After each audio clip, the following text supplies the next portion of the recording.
So you guys get disingenuous with these conversations and you try to make up these excuses as to why you didn't vote for her, but they're not real excuses. They're not factual excuses. Because every time y'all say she didn't have a specific policy, we pulled it up, we showed y'all, and then your rebuttal to that was, well, it doesn't say it's only for Black Americans, and we don't want to share it with anyone else. But now we're losing programs. So you didn't want to share programs, also you could lose programs. I don't understand the mathematics here. I don't understand how that works. Okay, I'll try to answer in 30 seconds. Anti, you're just not hearing it. Democrats are not hearing it. When a human being has suffered for so long, they're willing to lose everything. They're willing to lose everything. Everything that you named off in this room tonight, more than likely, most of that went through quite a few persons' minds, including me. But I'm willing to lose everything for my ancestors to get what's owed to them.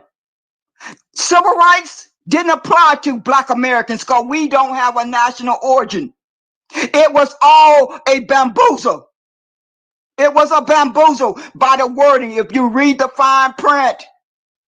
But yes, we are going to suffer. So if it The wasn't same way our for, ancestors suffered, if we are Black getting ready to Americans suffer that didn't same way. benefit from it, if Black Americans didn't benefit from it, why have so many people that I've spoken to in these spaces say that they never experienced discrimination at work? The policy was working for Black I'm Americans. not denying the points that you're making, but you got to compare. You got to get to a place where that person may be at. They are willing to sacrifice everything after they have suffered, and they know about how long their parents have suffered and their grandparents have suffered. It has piled up. They can't hear all of those programs.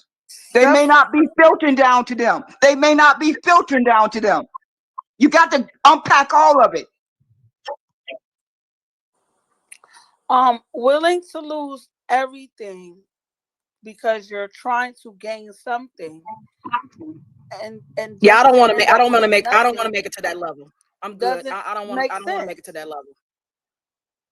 Like, That's crazy. so you, if you can't have a specific thing that you want, then you don't want anything.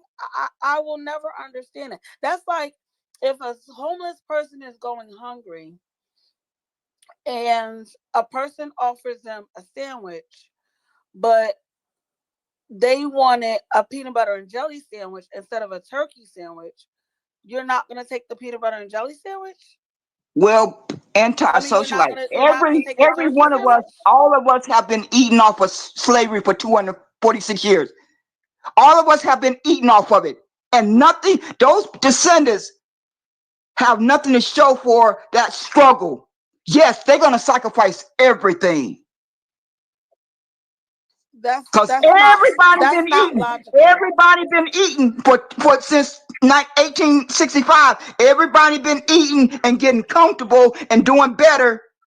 But the very descendants who slaved for free, for no penny, no nickel, no dime, for 246 years. So yes, those person you talking to who was non-voters, who switched parties, they are willing to sacrifice everything. I mean, if I think that's working harder and not smarter. That's what we call that in today's climate. You don't work harder, you work smarter. You use things that we have put in place from decades to now to make your life better. That is why we're no longer operating on dial up. That is why we're no longer using corded phones. Because every generation strives to have more than they last generation. So to say fuck the current generation and the ones coming after, especially for the elders. This is where it doesn't make sense for the elders. Like you're leaving behind your future, your future grandchildren, your the grandchildren of the future, the nieces and nephews of the future, you're willing to leave them nothing. And it just sounds so selfish to me. Like, I only see the selfishness of this They're not getting fight. anything now, I don't. anti-social. Like They are. we They had nothing were. to They pass. they We literally had were nothing getting to pass. stuff. They were literally getting stuff. They weren't getting what you wanted them to have, but they were literally getting stuff. New policies were coming to benefit, along with the old policies that we had. So between the new policies and the old policies, we stand to gain way more. But because no one was getting that one little thing that they wanted, it was burn it all down and fuck my family in a process. Because this affects your family. This affects your loved ones. This affects the people that you leave behind. When you pass on, those children that you left behind now have to fight for everything that your grandparents, your ancestors fought for. We're making these children suffer. We're making our children pay for your mistakes, not mine, because I voted for Kamala. We're making these people pay for your mistakes because you guys were so selfish and fixated on reparations that you're not getting anyway. All that power struggle, all that protest, all that, and still nothing. But yet and still, here we are, getting ready to make the next generation of children, the next generation of decades of children suffer, because now they have to go back and fight for what all the ancestors fought for to get us to this point. We're bringing them back to scratch. We're burning everything down and telling them, now you build it up. That's the most fucked up, insane shit I ever heard in my life.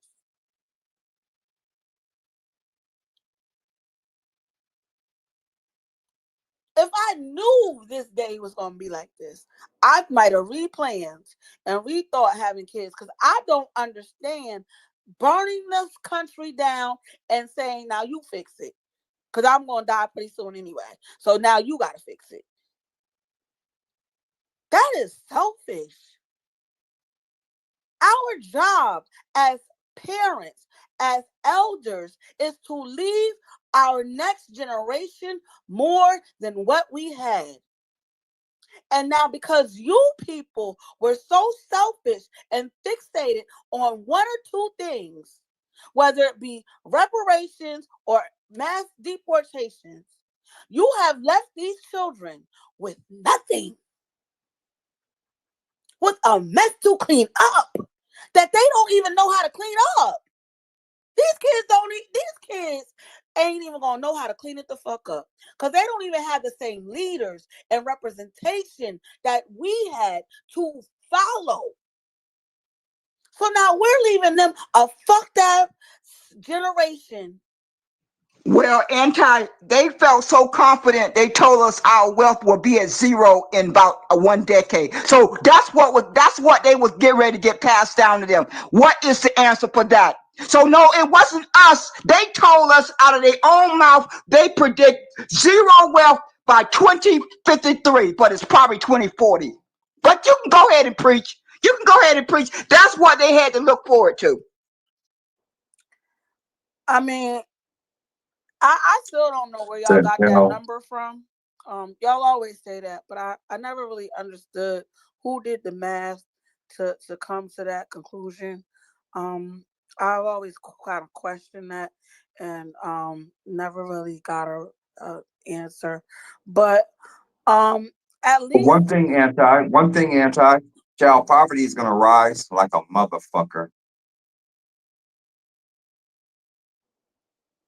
and I'm not surprised, because when the parents of these children um don't have access to jobs like they used to, that is usually the end result. The children are suffering.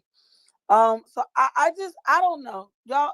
None of this makes sense, and maybe it's never meant for me to make sense of it, because I don't know. I feel like my mind works differently from a lot of other people.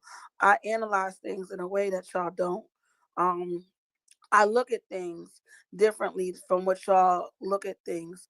Y'all are very like one dimensional, one track mind people that focus on one thing. It's like hamster on a wheel kind of mentality. Like you can only just concentrate on that one thing and not the other 500 things around you. And I don't, it just doesn't make sense. I can't make sense of destroying the country my children are supposed to grow up in because I wanted mass deportations or I wanted reparations, because that's what a lot of these conversations boil down to. Mass deportations or um, reparations.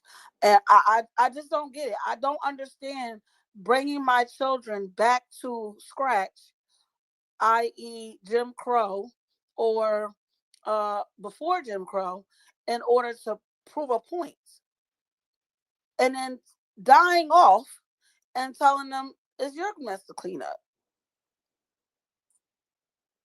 Like they didn't make the mess. Why should they be the ones cleaning it up? They didn't ask to be here. Well, They the didn't ask for Democrats reparations. they had 60 years to make sure that that prediction would have never been spoken. They had 60 years to make sure that that prediction Democrats have not been in should have power for never came 60 out of years now. anybody's mouth or anybody's brain. Democrats have They not had been in power for 60 years. We're not going to do that. We just had this discussion at the beginning of the space, and now we're back here again. With me having to dissect the whole point and the whole comings and goings of how the uh, I have a question. congressional process works. Can I have a question? You can ask your question, but then I have to get back to this. Democrats have been in power for 60 years nonsense that I have to fix. I thought it was my turn. It is your turn. I didn't see you there. I thought you had dropped down. It looks like you left out the space and came back. Um, so DJ, you have to wait because it is Indy's turn, and I did make him wait when he tried to cut in line. So Indy, you can go, and then I'll get back to DJ. Yeah, I just want to ask a few questions. I put some information in the chat about North Carolina, just showing you how in the town of Rayford, where they did that raid of the poultry plant and found children working there, Hispanic children working there. In Rayford, only about 30% of the population is black, but they beating out the whites, the Hispanics, and the the black immigrants in unemployment. So all those other groups are over us in employment, and we only 30% of the population. Number two, I want to ask the women in the room a question. I think it was America bring up people that want to vote for a woman. Y'all might have a trans woman first. Would you accept that? Because I just saw AOC say trans women are women. How do y'all feel about that? Having a trans woman president first. Will y'all accept that as a woman president? Because she sure said trans women are women. So I would like to know how y'all feel about that.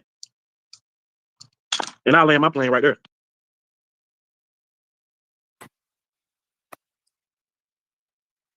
I personally don't give a shit what your gender is. I just want to make sure that you are, I think you're capable. I think you make good decisions. I think that you have good character and have some background of public service. And I think that that should be the only criteria. I don't think genital parts should matter one bit. And I mean, I was asking, are trans women though? I'm sorry. I mean, you are a I don't care. biological woman, right? I don't care about that. That is not. I got other fish to fry. I don't care about how somebody presents themselves to this world. Whatever's clever, baby. Whatever keeps you from going upside my head. Whatever keeps you from being a shooter in the grocery store where I am. I don't care. Okay, I don't think you understand my question though. Like I won't trying to antagonize you or anything like that. But I was trying to ask you a fair question. I am Like secure in who I am. I'm not threatened by any other human and how that's they not present themselves. okay. That's not what my question was though. I was saying because you said that people didn't want to vote for a woman. And that has nothing to do with your question, sir. So what I'm asking you is if they put up a trans woman and she wins, how would you feel that a trans woman won before an actual biological woman won? Like you wouldn't feel no type of way. Isn't that a hypothetical situation? I mean, I'm just trying to make it make sense. It's not. I haven't seen no transgender now. running for president. Like, so what are we talking about? At all. Now, listen. Why can't she? Y'all saying that they equal and they women. So I mean, why can't nobody in this space ever said that? We were never discussing LGBTQ, trans, nothing. You brought that into the space. I don't even discuss LGBTQ stuff in my spaces. I really don't. That is not my ministry. That ain't something that I go around promoting. I speak about certain things in my spaces, and it's never those things. I stay away from LGBTQ stuff and religion because those are not the topics that I talk about. Because those are not my ministries. I let other people talk about that stuff. So, we are not going to have a discussion about trans people in my space. No, that's not what I was trying to do. I was saying the Democratic Party has been promoting that to us and wanting us to vote for that. So why can't I ask you that? If that's your platform, a part of the Democratic platform that you claim we supposed to be, I'm asking you. I'm not trying to have no trans conversation. I'm asking you about a woman because America said people didn't want to vote for her because she was a woman. So I said, you're the only one bringing up trans stuff. So you AOC said that trans women are women. So you are the only one that brought up trans stuff. This whole space has been going on since about 5 o'clock, and I'm just trying to make it make sense. Not one Democrat in my space has brought up anything related to trans or LGBTQ. It always be the people that claim they're against that stuff that's bringing it up. Because at me as a Democratic shield here, right on my bio, had this space going since 5 o'clock and never once mentioned LGBTQ shit. Never once. I don't talk about that stuff. Anybody that be in my spaces can tell you they never hear me talking about that shit. Because it's not, I am not a monolith. Okay. I can be a Democrat and I can support the policies that I like and ignore the ones that don't apply to me. I'm not a monolith. Democrats are not a monolith. That's what y'all keep forgetting about this party. We are not a monolith. We are not just going with everything else. We see policies that we like and we ignore the ones that we don't, and we vote on the policies that we like. I'm not a one-issue voter. So I'm not going to throw away 5 policies that I like because they're talking about some LGBTQ shit over here. If LGBTQ people benefit from me voting Democrat, then that's great. That's excellent. Icing on the cake for them. Hurrah. They got a bonus. As long as I get my other policies, that's all I care about. So we're not going to change my space and my topic into LGBTQ bullshit because I don't talk about that. That's not my ministry. It's not my avenue. I keep it to the shit that I know, the shit that I care about, the shit that I talk about, the shit that personally affects me on some level. And that ain't one of them. I don't got no LGBTQ kids as far as I know. So I don't have to concern myself with LGBTQ stuff as far as I know. I don't got no LGBTQ family members as far as I know. So I ain't got to worry about no LGBTQ stuff as far as I know. I ain't got no trans people in my family as far as I know. So I ain't got to worry about that shit. It's not my concern. I focus on the shit that concerns me. Whether it concerns me personally, my family member, my friends, those are the things I concern myself with. So if we're done with this conversation, I'd like to move on. Because this conversation doesn't serve me. You seem a little bit disgruntled, and you're trying to like throw a bomb in the space and start talking about shit that we were never ever talking about, and I don't really appreciate that. So let's stick to the topics, and that's not the topic that I'm sticking to. That topic is off the table, and we're gonna move on. No, So I'm can just I, saying so, she brought up women being the president though, right? So if Because is Kamala DEI, not a woman? Is all of a sudden the Kamala turned into a trans woman, and I don't know about it? Like, what's going on here? Why are you talking about trans women when she was talking about a real biological woman? Kamala, whether you like her or not, is a real biological woman. So why would you divert the conversation over to talking about trans women? Because Kamala is not trans. And even if she was trans, she would be a trans man, not a trans woman. A woman, a biological woman, cannot be a trans woman. So the conversation is moot. Regardless, it's moot. It's a moot point. And you're really just trying to be antagonistic at this point. no, that's what AOC said. She Well, said AOC trans is not women are here, women. sir. AOC is not in my space. If you want to address AOC, then I suggest you I mean, go to ain't her she like a page. leader? If you want to address AOC's comments, you need to jump on her page and get in her timeline and address her comments. I just told you, Democrats are not a monolith. I don't know if you understand what the word monolith means, but we're not a monolith. So just because AOC might support LGBTQ shit doesn't mean anti supports it, because that's not my ministry. I don't know nothing about LGBTQ stuff. I'm not trying to figure it out. Stop telling me because I'm a Democrat that means I support LGBTQ stuff. Because that's not, you've never heard me mention LGBTQ stuff. In all the months that I've been on this app, y'all don't hear me mentioning that unless I explain a policy.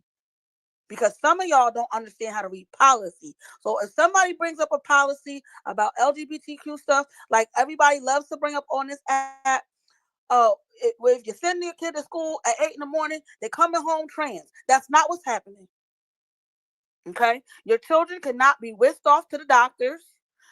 They can't go through all the different sessions that they have to go through to get a sex change. Your kids are not coming home from school at 3 o'clock with a sex change and a new name and some hormone pills. That's not how it works. What your kids can do is go to school and have their teacher call them a different name. That is considered gender reaffirming care. When it's nothing to do with a surgery. It's just simply saying if Johnny wants to go to school and be called Susie, the teacher will call him Susie.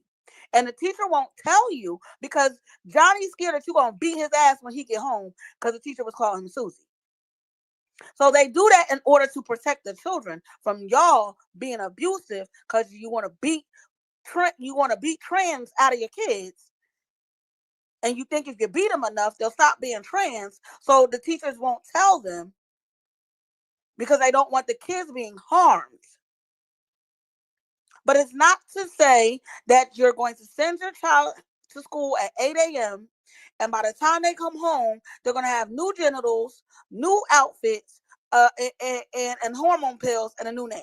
That's not what's happening. So that is the way I explain trans stuff to y'all people that are concerned with this trans shit at the school. That's the way I explain it. And then I'll move on because that's not my life. My kid ain't come home from school talking about they wanted to be trans. That's not what's happening here. So I tend to mind my business and focus on the things that happen in my life and that affect me. That's it. That's all. Well, I would just point out how the Democratic Party lost. If you want to point out that, then I'm glad you pointed out. We're moving on now. DJ, it's your turn.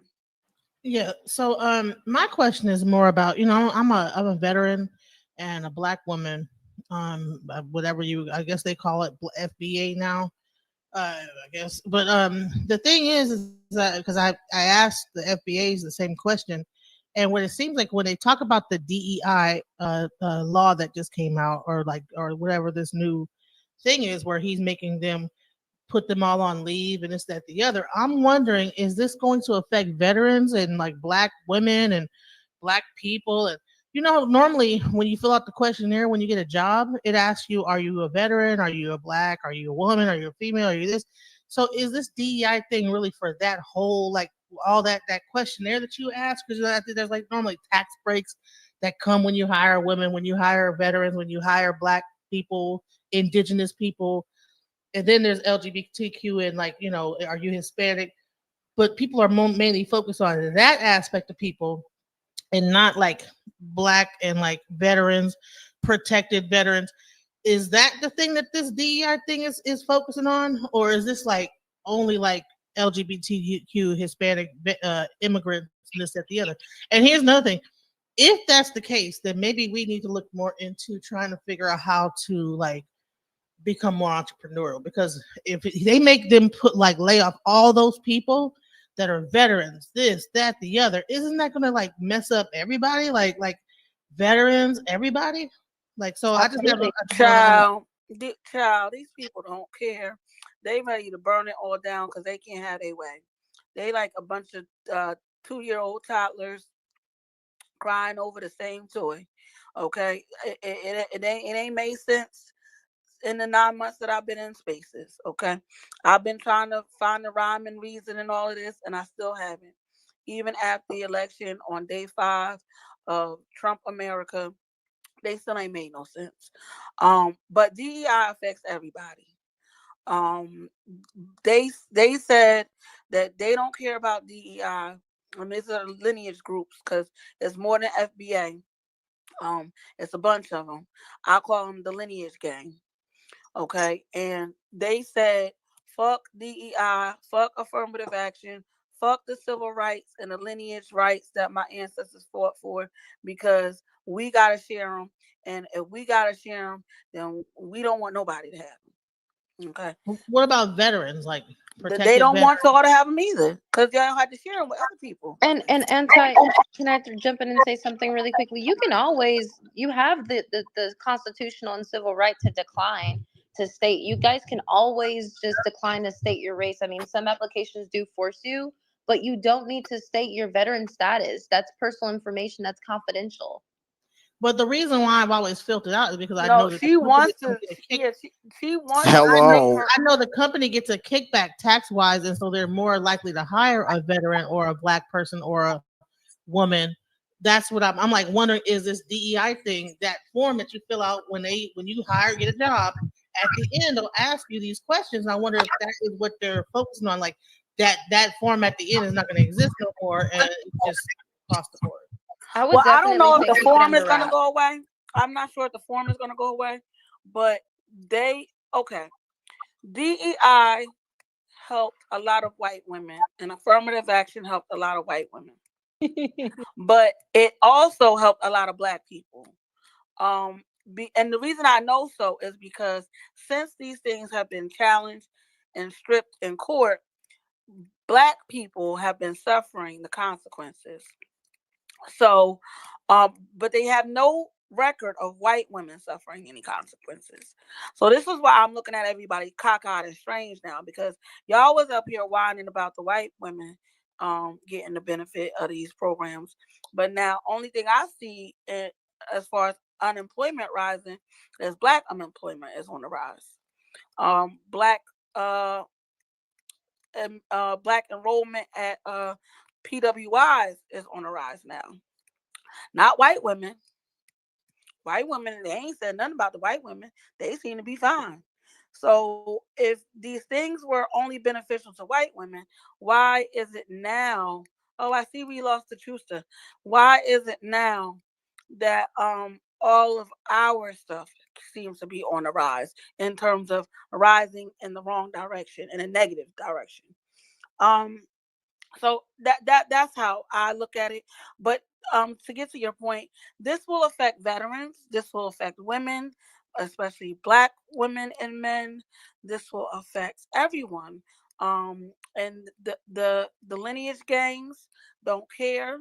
I don't know how long you've been in the space, but they want to burn it all down because they had to share, and they didn't want to share their toys anymore. They want to take their toys and go home. And so that is where we are. I'm sorry if this stuff affects you. I tried to prevent it.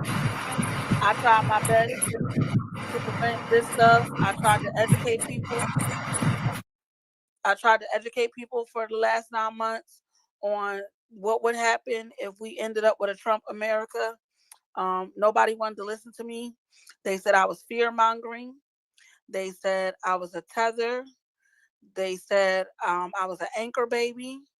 They said Oh God. they told me to Wow. go back to my country, even though I was born here. They told me go back to my country. I'm still trying to figure out where my country is. So if anybody lets you know, please let me know. They said on the 21st I was going to be deported. I'm still here. So I don't know. So do I you think that tried. that whole push I for tried. reparations was like a psyop to like get us focused on that? Meanwhile, because there's a whole California reparations, everybody was all up in arms about that. That was probably a psyop to get us to like think about this in the middle of an election versus us like really focusing on the election. We're up here thinking about California like not passing this bill in the urban league and da da da da. It's like, well, hold on. This person is like actually thinking about like taking away DEI. Like I never heard of DEI until he got in office. I'm not really into politics like that. This is my first time in your space. So it's interesting that I'm like, okay, what? Because I voted for Kamala. I initially was going to vote for Dr. Cornel West because I felt like he had like certain policies that I believed in. However, when he didn't like get the ballot access, I voted for Kamala. You know what I'm saying? I'm not going to Smart vote for girl. Trump. You know Smart what I'm saying? woman. So yeah, when it comes down to it, it's interesting like that this DEI situation. I think that was like was this like, do we already know that in his policies he was going to get rid of DEI? Project 2025. I mean, I knew. I'm sorry you just found me, but I knew. I said this for 9 months. They said I was fear mongering. They said Project 2025 wasn't real, and that I didn't know what I was talking about. And now, if you look at the list of Project 2025, since he's been in office, he's already working on it. He's already got a bunch of stuff checked off on the list. Somebody reposted it, and I think I tried to share it. I will try to get it in the purple. I mean, I will try to get it in the jumbotron for you to look at. But yeah, he's gotten a good portion of Project 2025 completed as soon as he got in here. Um, I don't know. Follow me, I guess. I I'll did try to follow keep you you. informed. Yeah, thank you. I'll try to keep you informed. But um, I tried. I really did. Anybody who knows me and has been following me for the last 9 months knows that I tried my best to educate everybody on the dangers of Project 2025, the dangers of a Trump America, and no one wanted to listen to me. So I feel like I failed. Because I failed, I apologize to you. If you reap any of the repercussions from these bad decisions that these people made, voting for this man or not voting for Kamala, but I did try. Yeah, they were more focused on she's not black, but she's Indian. Who cares? You know Yeah, what? I'm they going to say this focused one on last that. thing. They were focused on who she's fucking. They were focused on because they were very upset that she had a white Jewish husband. That was like a stick in their craw. Even though all these white NBA, I mean all these NFL, NBA players, all these sports players, they have white wives, and they still cheer for them. They still go to the games, buy the jerseys, buy the sneakers, but they are very upset and could not possibly think of voting for Kamala because she has a white man at home. But having a white girlfriend or a white wife, it seems to be fine. It doesn't stop And you from anti, cheering anti. or going to the If I could game. just, if I could just buzz in for one moment, it ain't like she didn't get her brothers a try. She have Yeah, dated brother after brother, yeah, she gave the brothers a try. But brother they was after mad brother. because she gave that man a try when he was separated from his black wife. So I'm It, just going to say this like I last said, thing, and then I'll land my plane because I wanted to like get a clear understanding who was going to be affected. Now that I know it's affecting everybody, that this is not just about LGBTQ and immigrants. We're going to lose our jobs. So here's the thing. Stay under wraps. Stay under wraps. Don't even say you're a veteran. Protect yourself. Refuse to answer. Right. Listen, we need to get it. Well, listen, AI is about to take over. Elon Musk is like really high on technology, and AI is also racist. So we have to get behind Oh, shit. technology and get in front of it. Get from behind it. Get in front of it. We're gonna need to like learn how to become programmers and become data analysts and really understand how to like become engineers in technology because that is where everything's gonna end up heading. Because that's why even Trump is like really bringing this whole technology because they're trying to push everything into AGI. And if you are not, because what's going to happen is all these regular jobs are going to like be gone, and we need to like start to like think entrepreneurially, fuck these jobs. You know what I'm saying? They're gonna either put us into an underclass, they're gonna like probably be arresting people, putting them in prisons. So the only way that we can combat this is to create our own companies, create our own like infrastructures. There's a thing called fan base. I think is ran by Isaac Hayes. We need to get off these like some these social medias that these people own. It might not even be him. We might even make our own thing. I don't know. But you know, I don't know who his investors is either. But I know that he's a black person that's running a social media thing. I don't know if he owns it. I don't know. But we need to start creating our own social medias, our own things, so that we are in front of technology and not behind it. Not just using these people platforms where they'll be able to start censoring us and like taking control of our voice and stuff like that. It's interesting. The TikTok ban, people went to Red Note and all this other stuff. They're trying to censor our voices, and we're about to be in some stuff. So we have to like really get behind technology, and that's where.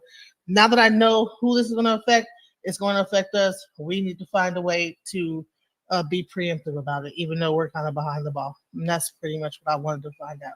Thank you. Thank you for your service, Genesis. Thank you for your Thank services. Listen, and as far as the vets, I think being a veteran is not so much going to affect you, but I think more so than anything, a person with a veteran status that has a disability, they may be they're going to be more adversely 10% affected. over here. Yep, got 10%. But Yeah, I'm, you know what? I'm not gonna let them know. I mean, look at yeah, the just VA. yeah. They take forever and a day just to make sure that the veterans get the benefits that they need. And Trump don't give a damn about no damn veteran. You see what he did with John McCain? He does not. And listen, just to clarify, in terms of that AI infrastructure thing that Trump is working on, Biden was working on that first with those same people. He just picked it up after Joe Biden left office. Well, at So, least he picked it up. yeah, but you know what? I just want to make sure that the right people get the credit. Yeah, we're gonna have to like do some serious work, guys. I don't know if we're gonna like come together with like some think tank, something like that. But Dr. Clark Anderson already said this was gonna happen. Permanent underclass by he said 2012. I'm surprised he was just about 10 years off, but you know, hell, we're here. We're here now. And for those of you voters that voted for Jill Stein or Cornel West, where are these people at when these executive orders are being repealed? Have they come back to say anything? Are they, talking about fighting for you guys? Do they have a plan? Because this is what we tried to tell y'all throughout the election, that these people show up at election time and then they disappear to ghost. I ain't heard from Radio Jill Stein silence. since before the election was even over. But now the country is going through a tailspin, and she's like back in her Russian home or something, or with her Russian people, um, Putin or something, trying to figure out how they can sabotage Trump. So I just don't understand. If Has Kamala made a statement about these policies herself? I wouldn't make a statement because fuck y'all. Y'all didn't vote for me. The fuck I'm making a statement for? Y'all told me kiss y'all Well, ass. she should Fuck, still stand for the I did my job. community. I served my time. He tried to tell y'all. Y'all didn't want to listen. So if I was Kamala, I wouldn't say a good goddamn thing either. I'd be doing my grocery shopping with my husband and minding my little multi ethnic business. Y'all drove that woman crazy, telling her she ain't black and she ain't this and go back to her country and all that. I wouldn't tell She y'all ain't a black. damn She thing ain't either. black. And to be fair, they did ask her specifically, like, what would she do to support the Black community? And she specifically stated the Black community, not just I wouldn't do anything just for the Black community. Because legally So she can't. But that's because they not say true. But that's not that's true. Let's be honest. Legally, Let's be she honest can't. here. You can't do Malcolm anything X, by race. Martin Luther, Dr. Legally, you can't do anything by race. That's just the facts. That's how the law is. And I will reference the Fearless Fund for y'all. The Fearless Fund. If you don't know what that is a program that little Rudy from the Huxtable got with her little friends, and they got their own little money together, and they created a program for Black women to help them get into tech and other avenues of entrepreneurship. And a man named Edward Bloom said he would have none of it. And Edward Bloom was appointed by Trump to attack these things. And he said, "Oh no, them Black women over there giving other Black women thousands of dollars or millions of dollars. We can't have that." And he went and he shut it all down. And they did it because they said you can't do anything based on race. So when I say you can't do anything based on race, it's because we have legal proof that when something is done by race, a man like Edward Bloom is going to come out the shadows like a thief in the night and take your ass to court and sue you. And then you're going to have to pay some money back and shut down your program. Because now the Fearless Fund is shut down. They're trying to figure out, a new way to help people. But that particular program that they had specifically targeting Black women to help them has been shut down. So this is why I say you can't do anything by race. That's why these lineage groups were whining and crying to an OMB about getting a separate class, like to get a new name for themselves and create some little name based on lineage, because you can't do anything based on race. Okay, so regardless of now, Trump, they gonna do what they want based on race, but that's because he has the numbers. He has a conservative court and the Supreme Court. He has a conservative Congress, and he has a conservative House. So because he has all his ducks lined up, he gonna be able to shift some shit around and do some shit by race. And y'all gonna forget that Biden and Kamala didn't have that set up. And y'all gonna say, well, why didn't Biden and Kamala do that? And I'm gonna have to remind y'all, because Biden and Kamala didn't have a progressive Supreme Court, a progressive Congress, and a progressive House. So I we'll be visiting this conversation again, I guess. Well, I guess it's my turn. I wanted to come back on the microphone and say a little bit more. I did hear about something that went on in California. I won't even mention it because that's not the topic to talk about. But it just occurred to me while I was dropping all those other gems in favor of the Democrats. One thing that we also need to keep in mind, that I think that's what Mark King Carter is talking about. And I have to try to read between the lines when I'm listening to different persons. And what need to be kept in mind is that North Carolina is going to be up for grabs for an independent party. That's just the bottom line, because we got 21% of the population, and other folks normally split their vote down the middle. So we may just be able to slip in there. I think that's what Mark King Carter them is trying to do. It just occurred to me. So the Democrats must understand, whether you may think they believe in a third party, they just may be able to slip through the middle during this midterm election if they get organized. And they seem to be working on it since I've been talking about it. Yep, I've been eavesdropping. I've been hammering it home. Get organized and know your numbers. Numbers trump money, power, and control any day of the week. And I think they are going to apply that to trump the Republicans and the Democrats. At least that's what I'm going to be doing with my platform. I want the Black American community to be a strong voting bloc for the Democrats. But if they cannot get heard, then they can just vote as an independent, but still be sitting in that seat. It'll work. It'll work either way. It'll work if they sitting there to help the Democrats, or if they sitting there to help to vote as an independent. Well, Because I feel, another state for people to look to is also Mississippi.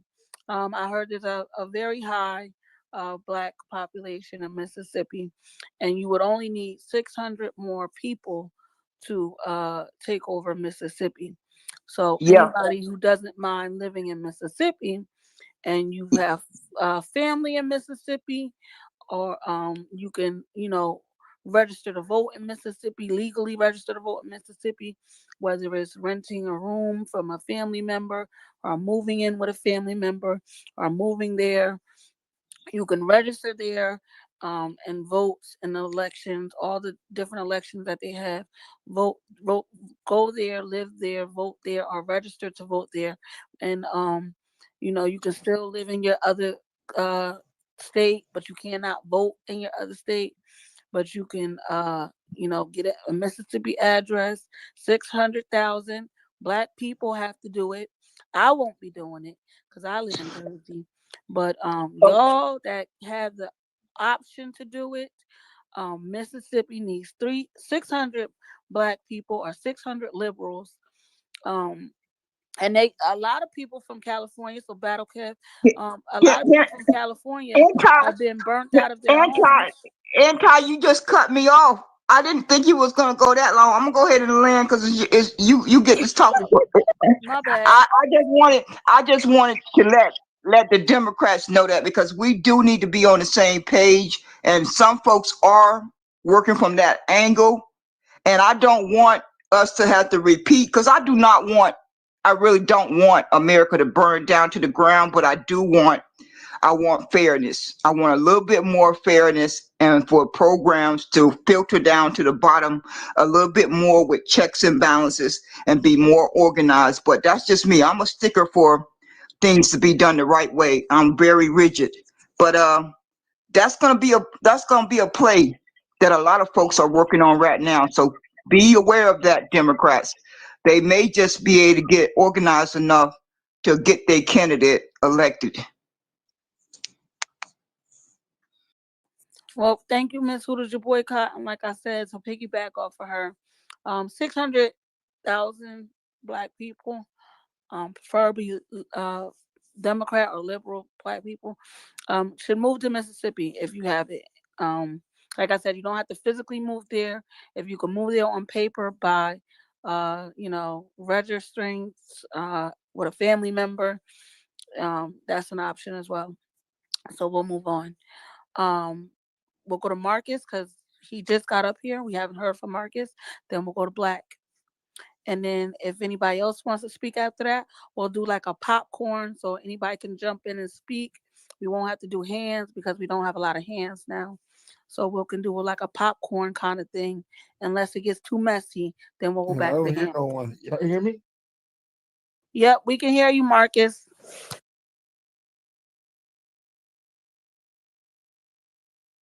Marcus, you can speak. Unmute your mic.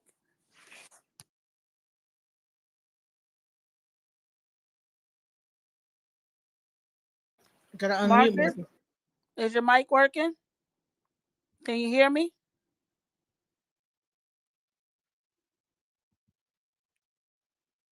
John, or did you all hear Marcus? No. No. Marcus, we can't hear you, sir. Okay, while we're waiting for Marcus to get his audio together, Black, you can go, and then when Marcus come back, we'll go back to Marcus. Then Okay. popcorn. Okay, well, I was just going to go back to the conversation we were talking about earlier, because I still wanted to speak in reference to that and just say my piece. I just feel like there's certain rules and regulations in play that we've provided plenty of opportunity to, and again, I'm not on behalf of the Democratic or Republican. Like I said, I'm not taking either side. They're both the worst of the worst. That's just the truth. But I feel like there's just certain things that each party can do, that would be beneficial. Again, like I said, I only speak in reference to the Black community because I don't know about anybody else outside of that community. I don't know what it means to be African, Jamaican, Caribbean, Asian, or Hispanic for that matter. So I can only speak to me being a Black woman. But I think that there's certain regulations, like I said earlier, that should be set in place. And even before, Biden left office, I mean, I know that I believe America is a psych ward. She spoke in reference to certain things that Biden put in place. And I'm just grateful that Donald Trump is picking up those some of those bills and some of those acts, because they do have to be reviewed. I mean, it's better than not having anyone look over it at all. I mean, some things are being removed. We can look at it for the worse, or we can look at it for the better. Honestly, I know we don't like to admit this, but let's be honest. A lot of us Black people, we depend on the government. We depend on the system. That's the truth. So I know that DJ Genesis, our veteran here, she spoke in reference to Black people becoming entrepreneurs. There's a lot of successful Black people out there as well, but unfortunately, some people get in higher positions and they completely forget where they came from. Let's be honest. So we have to, like I said earlier, each one teach one, each one reach one. And I'll land my plane.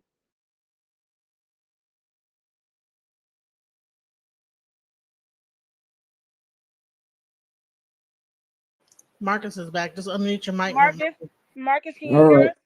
Yes. Hello, everybody. Hello, Marcus. Thank, Welcome. yep. Thank you, and everybody that serve. I'm a veteran, and thank you for your service. But just listen to that before I get into the point I want to make. Being a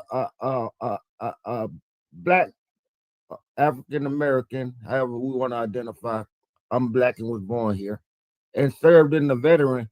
You know, I don't know about most of you all, but I joined the Navy for to gain some footage and ground in the world and do better than most people around me was doing, do better in life. Mainly to get that background and then go off to college, see the world. That was my purpose. uh I never once, when I took the oath to say that I was going to defend this country, Constitution, uh, and all of that stuff with my life, if it took that, I never knew when I took that oath that I would be standing up for people that had the freedom to be racist and all this ignorance, uh, white superior shit. I I I wouldn't have took the oath for that. But I'm glad I served my country. And also I didn't know that that wasn't gonna apply help me when I get out. I thought it was gonna be stepping stones to be up. But I quickly learned identifying as an African American male, as they call it, a black male, a Afro male, a Negro, all these different titles that they keep giving us. And then a veteran just threw me in another form. So I'm a male, I'm black, and I'm a veteran. That was 3 strikes against me right there. I didn't think they would start looking at veterans as a liability rather than an asset. You feel me? So I ain't gonna never stop identifying as a veteran. Whether they want to acknowledge it as a bad thing or a good thing, I can care less. If they want to give me better benefits, great, cool too. But when we look at what's going on, none of this shit is new. People think all this shit that's happening is some new shit. No, it's just more advanced and it's recycled. Racism is nothing new. It's coming in new forms, but it's still getting recycled to systemic racism policies that hasn't been fixed uh, at the government level, the federal government level. When we look at why black folks are where we at, every time you look around, it's been an event politically that then threw us back 40 more years, then advanced us 50 more years. And I get where our sister was saying how people just give the fuck up. You know, our generation, the generation before us, I used to say, God damn, y'all just let us have to deal with this shit. And I just like was angry at our generation before us and those before them because I didn't understand what's really going on. See, we got to live with stigmas. And when you got shit that keep happening to war on drugs, policies like war on drugs, all the black families that was where crack was and brown people where crack was just dumped into our communities, what the fuck did they do? They locked our parents up. They locked our siblings up, whether they were selling it, whether they were smoking it. We lost a whole generation of two-parent households with that bullshit. Okay? And even to this day, to add on to that, they went our Democratic, who's Bill Clinton, come in and he used the same goddamn speech to win the second election that Ronald Reagan won on war on drugs to do the war on crime bills. And now we come out with these 3 strikes law. Now, besides poverty, besides low education, besides crime, besides all of this other shit that's going on, we done carried what our ancestors that was in slavery has carried. They passed that the trauma on to the next generation, and the trauma that generation went and passed it on to the following generation, and it's just a cycle. So this trauma that our ancestors experienced is generational. You can call it generational curse, or you can call it generational trauma. And I used to stand against brothers. I come from the hood. It was poor, roaches, rats, bullshit. I come from Florida. I was raised in poverty, the worst fucking county in it's actually the county I come from, actually the city I come from, actually the 5th poorest city in this country. So you can imagine how poor black folks are doing there. But I always had a problem when I heard my other brothers there and across the world say, oh man, the white man here to keep us down. I would say, y'all motherfuckers just being lazy. Y'all just want an excuse. And I thought it became like a cliche shit type of shit, cliche statement. Then I got into believing, oh, they just pulling the black card. No, the fake fuck they were. They was not. I don't care how my credentials I got. First kid only finished high school out of 8 kids, the youngest. First one to go to the military. First one to get associates, a bachelor's, a master's, now working on my PhD. And guess what? Because I'm black, because I'm motherfucking black, guess what? I don't get the freedoms to get those top positions because, you know, once we're black, we got to work 3-4 times harder than our counterparts to get the same results. So, well, that being said, and I'm about to land the plane, it's a such thing as, I keep on stressing it. I keep stressing it. I want y'all to get familiar with this term. It's called racial battle fatigue. It's real. It's real. That shit begin to wear on your hopes. It get to wear on your emotions. It get to wear on your brain of thinking. And motherfuckers just give up. And sometimes we just give up to the point where it's like, fuck it. Whatever the fuck happens, let it happen. And I yield back. That's all I have to say about this. Thank you so much, Mr. Marcus. Thank you for joining in on the conversation. All right, everybody, now let's open the floor to popcorn. That means you can speak and talk about whatever you want. You don't have to raise your hand. I just want to, try to be respectful of the people when they're talking. Let them land their planes, and then you jump in. Try not to cut anybody off, and if we can manage to do that without anybody cutting anybody off, or we can keep it organized, then we can continue to go like that. Otherwise, we're going to have to go back to hands. So the floor is open and popcorn style is ready. So Yeah, here's I want to say something about that 14th Amendment, and thanks to Battle for bringing it back up. I believe from the time anti-socialite mentioned 2025, Project 2025, that's the first thought that came to my mind. And that's the main target. Yes, they are doing a lot of damage with the DEI and all things they turning back, but that's the main one that they want. And we have to understand that, because we sit in these rooms and talk about all the division that we witness, but Negroes, Black Americans, African Americans are targeted for that 14th Amendment. That's what they want to ratify. They know they need about 5 or 7 more states to get that done. Because like I was saying earlier, and folks, Black was talking about Houston. Now, I really want you guys to listen to what this lady has to say, because this part is very, very, y'all need to really listen to this, because she makes a very good point on this.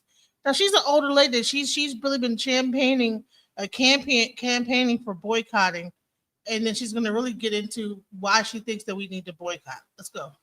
I just moved from South Carolina, and the Republicans took a little ink. They went before for lower level to make their case to change the lines on the map. They lost their case at the lower level, and they took it up to the next level, and they won it. So they took control of 6 districts out of 7. Jim Clyburn barely won on election night. So folks in South Carolina, we have a large percent of population there, but that's what the Republicans realized. They knew we were on these social media apps talking about organizing and talking about being a voting bloc and a spoiler. So they said, we're not going to have to deal with that if we take our little ink pen and redraw the lines on the map. They didn't even have to break a sweat. They took control of 6 districts out of 7. We have to figure out how to turn that around. But they took 30,000 residents and scooted them over into Jim Clyburn's district, just like that. Whole 30,000 residents, just scooted them over. So we are up against a lot. But my primary concern is the 14th Amendment, because they know they want to target those descendants of Negro slaves. They do not want us to be recognized as citizens and recognized with an ethnicity. They want to turn the clock back to that point. When they say 1776, that is what they're not saying in plain language. You got to read between the lines. But that's the target. That's why Donald Trump said it wouldn't be any more elections after this past election. Well, I don't know if that was truthful or the statement that I heard through the grapevine, but if he said anything along that line, then he was not saying it clearly, but that's what he was talking about, but was not saying it clearly. So I'm gonna land with this. You can tell what your enemy's intentions are based on what they prioritize the first 100 days, the first 6 months, and on. But you always give away what is most important to you by your actions. And so Donald Trump is leaving a perfect paper trail of what his priorities are. How do we flip that? We flip it with getting organized and knowing those numbers before midterm election. Thank you. I want to also say something about the Fourth Amendment. Hello, welcome to the panel.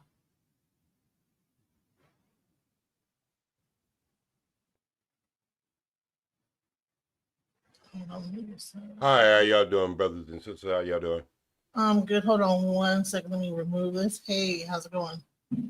It's going How fine. are you? I'm doing fine. Great. Yeah. So I think you were misunderstanding me. I was really like, no. So you're saying you better stop playing with me. I didn't even read that. Yeah. No, what I was saying is that okay, if you know these people, Francis Crest, what part of the conversation did you feel that she would be against? 95% of it. Have you read the ISIS papers? I haven't read no, I haven't read them, but I've heard her. I've listened to her speeches. Okay, so well, that's something. Dr. Fuller, have you ever read his anything his things? I've These are seen his people. speeches. I haven't read the papers, but I've Okay, seen the so I'm speeches. on radio KJLH and 1450 Captain Hughes once a month. These are some of the people I have experienced. My microphone is real low. Hold on just a minute. I can hear you. Yeah, but I can tell my microphone is real low. Okay. But anyway, I know you can hear me. What I'm saying is, I hear you talking about the 14th Amendment and all that, and let's just be honest. None of that stuff really makes any different. Reason why? You have scholars been talking about that for the last 25 years. To even say that we're not even citizens of this country, and some of the things they bring up is you can't serve in the army without an executive order. If you was a citizen of this country, you wouldn't need an executive order to serve in the military in the United States. Nobody talks about that. So no party's really caring about y'all as far as when it comes down to military. If you look at the history of the black people who was in the military, what they had to go through, there's a reason why you went through that. Because you was not considered as a citizen. And for that executive order to be, and you can Google this right now, black people cannot serve in the military in 2025 without that executive order. And that executive order could be taken away anytime. Because that's what an executive order is. Okay.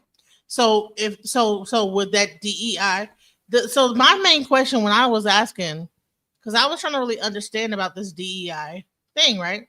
Diversity, equity, inclusion, right? So does that even mean would that affect the executive order for the black people to serve into the military? Well, I know you have heard this before. When they catch a cold, we catch the flu. You have heard that. And then I heard people come up saying we have to work twice as hard, 3 times as hard. Why do you believe, regardless of what party is in there, there's the eagle, there's 2 wings, and both of them are flying in the same direction. One is going to kill you by legal injection, and the other one's going to kill you before you take your breath, your first breath. And that's the 2 parties we're dealing with. All right? So we can sit down, and that's why I said sometimes we just got to stay out of white people business.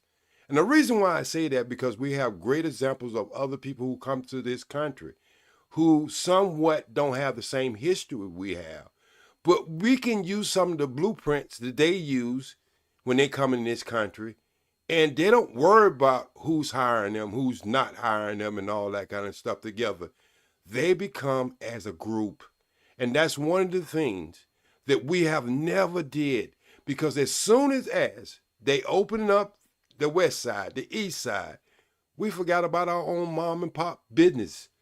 We thought that the white man ice is cold and the white man water is cold. And that's why I say sometimes we just got to stay out of white people business and just come as a group ourselves, build ourselves and our own foundation like all these other groups. I live in California. I seen what the illegal people came here and did, and they just trampled over everybody. And yes, Dr. Claude Anderson, who is a personal friend of mine, who have always wrote 5 books that told us what was going to happen. He was writing these books way back in the 80s. Matter of fact, he was the first brother who passed the first civil rights bill in Florida. So what I'm saying is, a lot of the stuff that we're regurgitating has already been said. We got to understand that we need a reset. We are in the reset. And if we keep going back the same road by these people who want to keep us on the plantation, and on the other side, there's no better. But you got to pick your best interest. And what I have seen in my life for the last 35, 40 years, they have went in and they have really destroyed the black family. The black family today is nothing. Everybody's chasing the bag. We don't took spirituality out of, we used to be the most conservative people on this planet. We got people twerking in church now. We got bishops and reverends and imams, you know, walking like women in the church. So what I'm trying to say, sister, what our ancestors went through, ain't no one white man can destroy us. The only person who could destroy us is us. Yes, and I agree with that. And see, when I came up there and made my point on the panel, right? That's pretty much what I was saying, exactly what you're saying, you know, and that's why I brought up Dr. Claude Anderson. I brought up the fact that we need to like come together instead of us up here. If they're trying to take DEI away from us, oh, okay, well, guess what? They're gonna take jobs away from us. We need to like go into entrepreneurship and start like talk about group economics. We should have been doing it, but for some reason, you know, we were just so busy and so complacent working for the man and getting our 9 to 5 and paying our little bills and whatever, and like just living a regular like so-called American dream. So that is actually everything that you're saying is what I was trying to bring to the table in the situation. And what you're gonna find is as we go deeper into it, they're gonna start having this conversation, because what happens is that the lady, the boycott lady, she's an older woman, just like that. She might probably be around the same age as you are, and she's been trying. So the people that are on this panel are, they're into politics. They are people free. They are the ones that'll be at the like the trying to rally people up and at Congress and at the with California tried to do the whole thing with the Black Caucus. These people are the ones that were there. You know what I'm saying? So these are I not. got you. Yeah. So I got you and I feel you, but you got to understand what I'm saying. We did so much better when we wasn't so invested in two parties who don't give a F about us. Yeah, well, they are kind of pushing the Democratic agenda. I didn't really agree with that. However, you know, I actually was behind Cornel West. I'm saying for both parties. I'm No, not even. no, I'm saying I was not for either party. I was for Cornel West. Like, and that might be a bad idea too. But I'm just saying, like, No, it's I not. feel No, it's I not. was 100%. If you look on my Facebook page, you'll Cornel West was on top of my whole thing. I was like Cornel West. I brought him to Dallas. I got to meet him. I got pictures of him with my daughter. Like, I was 100% behind Cornel West. The only thing is that ballot access stopped him from being able to even be on the ballot in Dallas. I got So it, I had but to we still can speak though. See, sometimes when you lose, you still win. It's the noise that you make. Even when you lose, it's the noise that you make. Giving up will never make any noise, but it's the noise that you make. And this is why I say history. This is why I've been in this space. I worked in Hollywood for 35 years. I'm in California. I'm just a little southern guy from Charlotte, North Carolina, who went to school in South Carolina, Denmark Tech. So what I'm trying to say is, me being just a little country boy coming to California and having my eyes awakened, and I had already traveled the world by the time I got to California, but had my eyes awakened to what Dr. Claude Anderson was really speaking on. Being able to take young men and give them clothes, give them button-down shirts, white shirts, never been in trouble, give them slacks to wear, and they can't even go in and get a job at a fast food restaurant because their skin color had nothing to do with white people. It had something to do with people who were brown. So what I'm saying is we teach our kids to go to school to learn English, proper English, grammar and everything, and you go in these restaurants and these people can't speak no English, and they won't hire our boys. They won't hire our girls. You can come in California right now. I can take you to 20 restaurants, and I'm talking about franchise. I'm talking about corporate. You will not see one black person working there. And we let this happen. The Democrat, Maxine Waters, I used to love that sister. I love what the things she do correctly, but I called her on this in 1992. Now look at it now. Yeah. I mean, So we I gotta. agree. Listen, I'm on your side, OG. Listen, Don't think I'm not. Like, listen, I purposely went into a Democratic space. I purposely go onto Twitter X and I go into the Tariq Nasheed space. I go into the Democrat space because I'm not a Democrat or a Republican. I'm a independent. I'm like I said, more a part of the Dr. Cornel West. But it's so crazy how people were clowning me like he can't do he something blah blah blah too. He bump him. And I'm like, so have y'all looked at his like actual policies on his website? Like what he's trying to do? You guys are hollering affirmative action. He has it on it's one of his things that he has on his website. Nobody else has got affirmative action on there, but he does. wrote the first bill. The first bill at first affirmative action was written by Dr. Claude Anderson. No, I'm talking Dr. Cornel West. Cornel West has always been a mover and shaker, and why people don't like him because he asked the tough question to the Obamas, and they have never forgave him for that. Was that what happened? Because I'm trying to understand. That is exactly what happened. That is exactly what happened. And Obama's going to show his true colors sometime near in the future. Michelle is going to show her true colors sometime in the near future. Well, I think it was interesting that he was at the inauguration of Trump, and I'm like, right. But what I'm saying is, you got to understand, presidents are not really voted in; they are selected. I know that. Yeah, okay. Yeah. And so when we understand that, they start grooming. You know, I got a couple friends who work for the FBI, but they spotted them way back in junior high. So we don't understand how deep this political arena and all this society that we live in, how deep it goes down in the wormhole. They don't just pick you up when you turn 21, 22, 20.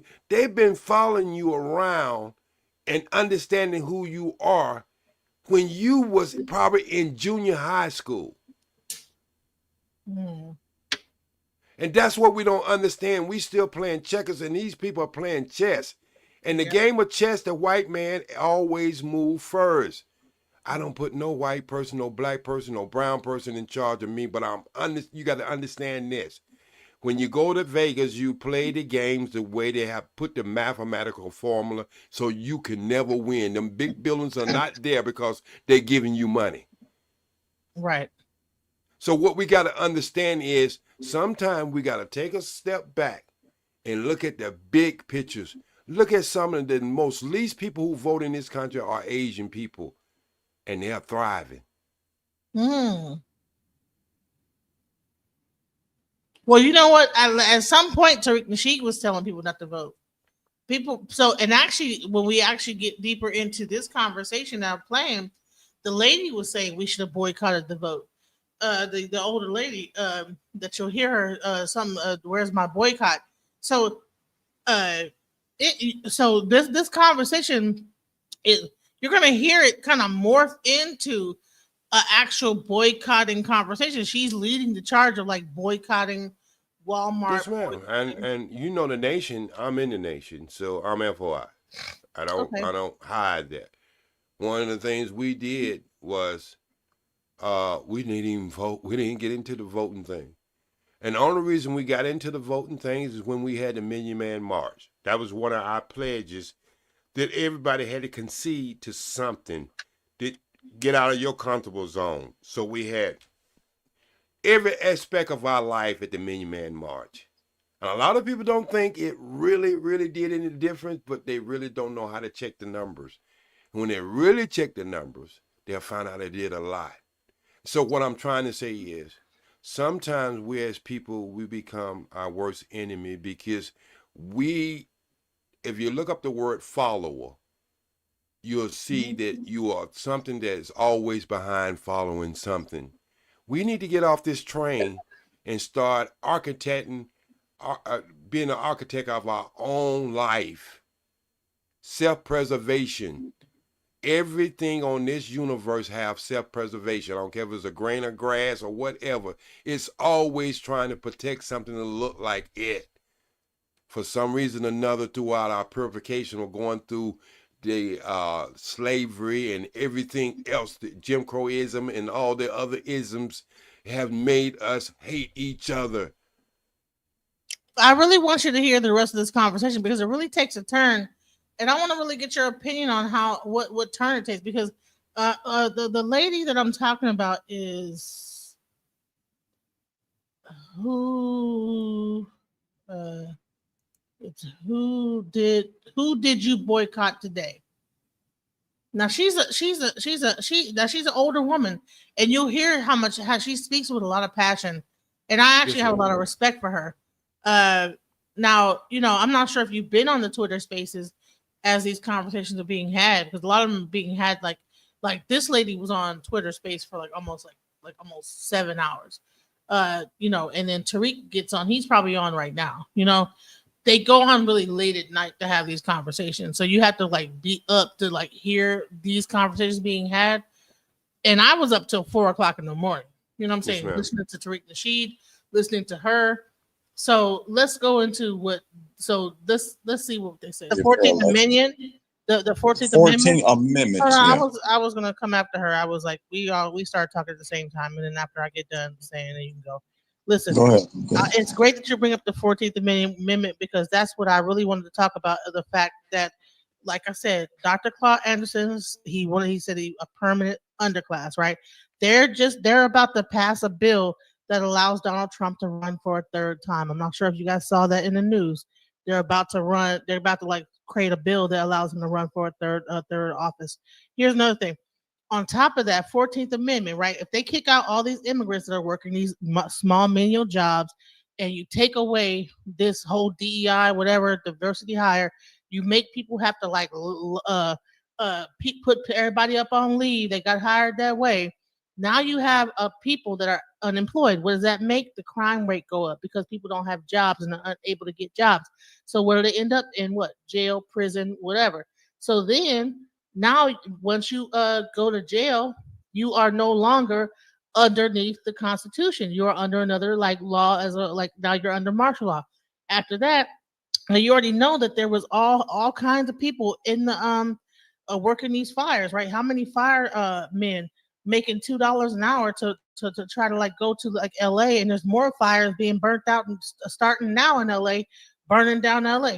Who's there doing the fires? They had people from South Africa come over. On top of that, they had people prisoners. So what they're trying to do is they're trying to get people in prison so that they can use them as a workforce and pay them little to nothing, versus us using China, Mexican, Latino employees that coming from third world countries. They're going to kick all those people out, and guess who's going to be the ones that's doing this work? So they know what they're doing. I'm not going to sound like a conspiracy theorist. I'm going to land my plane right here. But we have to understand what they're trying to do. We need to organize and be like what Dr. Claude Anderson said. We need to start practicing group economics and start to work our dollar the best way we can, while we can, if we can even do it. So that's all I have to say. And yeah, Kamala. All right. So I wanted to hear what you think about what I just said there. I mean, it was on point, but they don't have to make a bill so he can serve again. If you read that whole thing about only 2 terms, if you read it in its language, it never did say a president can't serve but 2 terms. It's a trickery in that. You have to really go back and read it and to understand it.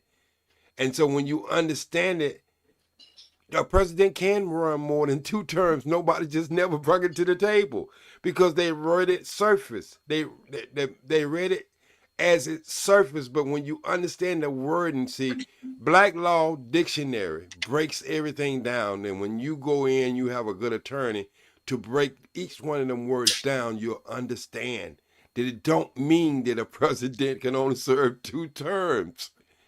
So what I'm trying to say is all this trickery, even the 14th Amendment, go and read the first paragraph in the 14th Amendment. It never reverses the 3/5 of a human being. See, to change a law, to make a stipulation of a law, you got to understand it. When you changing something, like if I change something about you and I say, okay, she's only 3/5 of a human being. And we go years for that in the Constitution. And then I want to change that and make you whole, right? But if I don't never put in the 14 that I'm changing 3/5 of a human being, then I'm not changing that law because I was never recognized in that in the first place. So when you change a law, you have to use the word that you are changing. The 14th Amendment don't cover that. So this is why scholars are having problems with the 14th Amendment, saying it didn't make us citizens. That's why we got to have an executive order for you to be in the military. So what I'm saying is a lot of things we are combating is by old fort laws or understanding of what we thought we understood. So that's why I say we got to take a step back, take a reevaluation, because our ancestors and the people who came before us, it wasn't a finished product. It was a start of a product. The next generation supposed to pick up the manner and polish it up a little better. And the next generation. But somewhere we got stuck. Well, a lot of like this new generation is blaming the boomers for their issues right now. Yeah, they're right now. There's like a whole blame game going on. Oh yeah. Let's hear a little bit more of this conversation. So Harris left people in jail for that. I was running a little bit next, but this is the thing, and I wanted to try to ask her, what is her proof that they're trying to send us to jail so they could take over and all this? Look, all they have to do is the 14th Amendment. Imagine if they they're trying to change the Constitution. So funny, right? Literally changing the Constitution like he said he would. Imagine if they discredit all African Americans, period. Imagine if they do that. Now, right there alone, if we have no longer the right to vote, they stay in power for however long, plain and simple. And it doesn't take much for that to happen because, again, if it does go to the Supreme Court and we know we have a 6-3 vote, it doesn't matter if it's right or wrong. If they will say, hey, we're going to just go ahead and make that possible, we're going to discredit and just turn that whole 14th Amendment back, it's over and done with. But my question is this, because I see a lot of people in here and a lot of people who we told this is what's going to happen, but yet they fought against us this whole entire time, and now they're worried and concerned because they're seeing this thing happen in real time in the first week by itself. What about those people who now have a change of heart, even though they were told, hey, we had, this person may be the better option because this person over here is talking crazy. It's hard for me to listen to that because they're trying to make it seem like Kamala was a better option than Trump. And they were going to like go ahead with their plan no matter who was in office. I don't think this is a Trump plan. I think it's just a plan, period. There you go. One is, you remember what I said, one go kill you by legal injection and the other one's go kill you before you was born. That's abortion on one side and killing you with the shot on the other side. Either way, your ass is dead. Transgenderism and the whole thing is to bring down the birth rate. Look, especially the devil's alive. You know the greatest trick the devil ever did was make you believe he didn't exist. Come on now, let's just be honest. The Democrat was the only party who voted against freeing the slave. When did we forget that? When the hell did we forget that? I don't know. Oh, because of some damn food stamps? Because of some damn social services?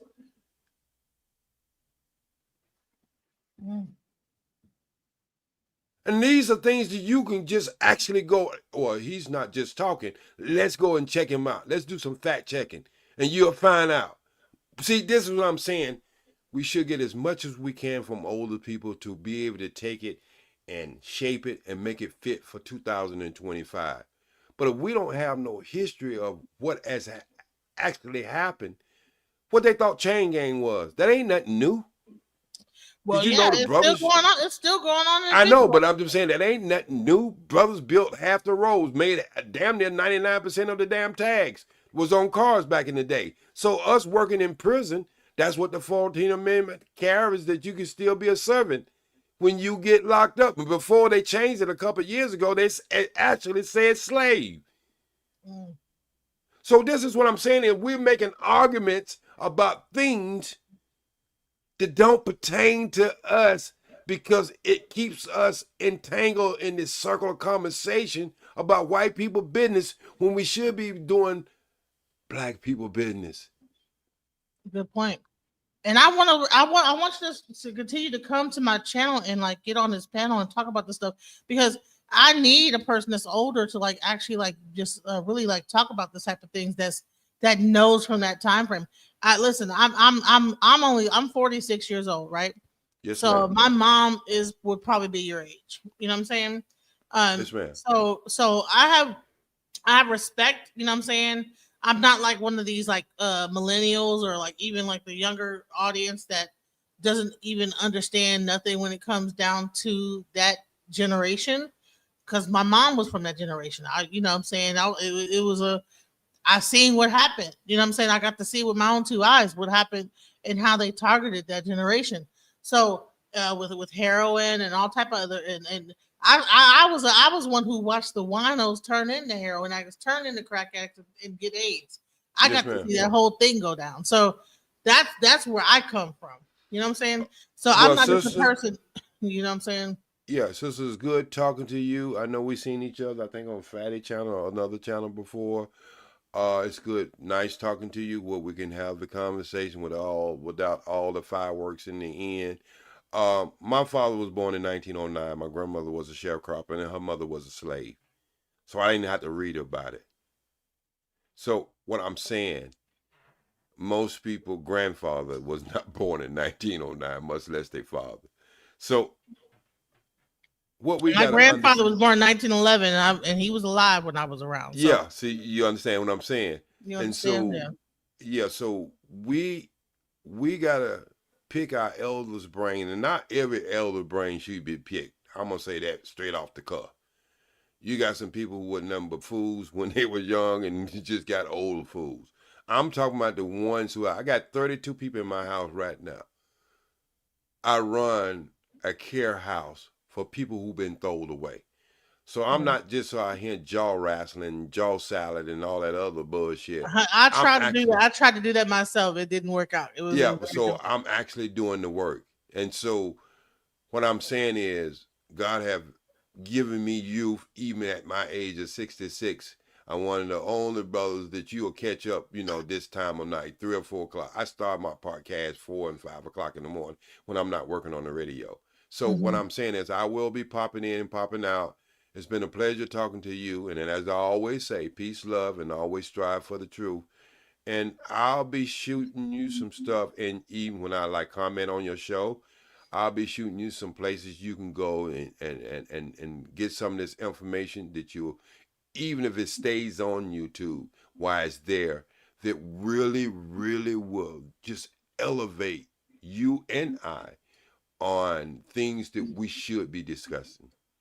Yes, hit me on my IG is DJ Genesis Detroit. I'm not sure if it's on my page or not, or I think I have my email on my page, but definitely send me that information, because I really want to really discuss like the things when it really comes down to it.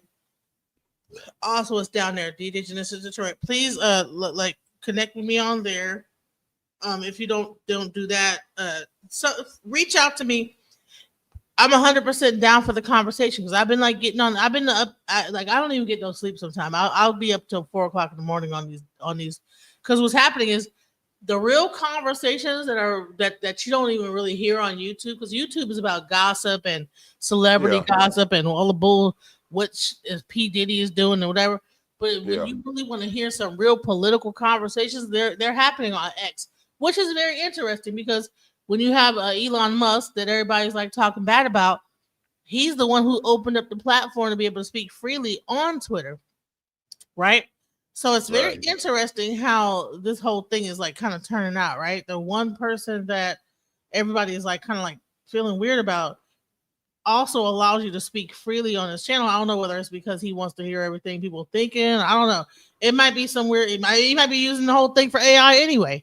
He might be like it's a couple channels out taking there. that data and all these conversations and plugging them into a database and converting them into like stuff for AI to like sift through. But that's all AI is. 8 billion people mind and brain put in one machine. Right. But so anyway, they canceled me a long time ago because I was warning people back in 2017 after I seen Bill Gates in 2016 show me the virus on TED, and they canceled me out on X and whatever they used to be called before because I warned people in 2017 what was about to happen. I don't mind being. Listen, I want to be able to bring the information to the people. Yeah. And I want to have really good conversations. I'm not really like about like just sugarcoating stuff. So hey, if you could bring something to the conversation, if you know what's really going on, I'm down for that. You know. Yeah. And if I get canceled here, well, we'll have to like move to another platform. I would love to like continue to like have these conversations. Hit me up. You'll see my information on the bottom. Yes, ma'am. And then just send me the information that you're talking about because and I hope that you can listen a little bit more because I'm about to like I'll be listening to it in the background, but just like I say, I'm running the house, so I'm up at night because I sleep in the daytime and I'm up at night. So I'm always up and I subscribe. They're fixing to get into a whole like boycotting conversation. It's about to start to like get into that right now. Yeah. And I'll like play a little bit more of that. I'm not gonna go past 2 hours because it's like about to be too late at night. But I really because I want to like see what they're doing over there, and I feel like I'm missing something. Because it can get very very salacious over this. You like almost want to like you don't want to miss nothing. So I'm going to play as much as I can about the conversation. Not gonna go through the whole like 2 hours that are left, but I'm gonna like go into the actual reason to boycott. What are we thinking? Things like that. Because I really think that some of this conversation shouldn't have been had on this platform. That should have had a Zoom call and had a private conversation. It just got really like okay, why are we doing this on this platform in public? You know. Well, the movers and shakers, my sister, ain't on no platform. These are the people that you don't hear, don't see, and the only thing you see is they work. That's the real movers and shakers. So anyway, you stay better in health, and I hope you and your family is doing well. And I'll be listening to you in the clouds. And please like share the live because I'm really trying to get a good group of people over here that's gonna have some real conversations and really like try to like make things happen. So okay, peace.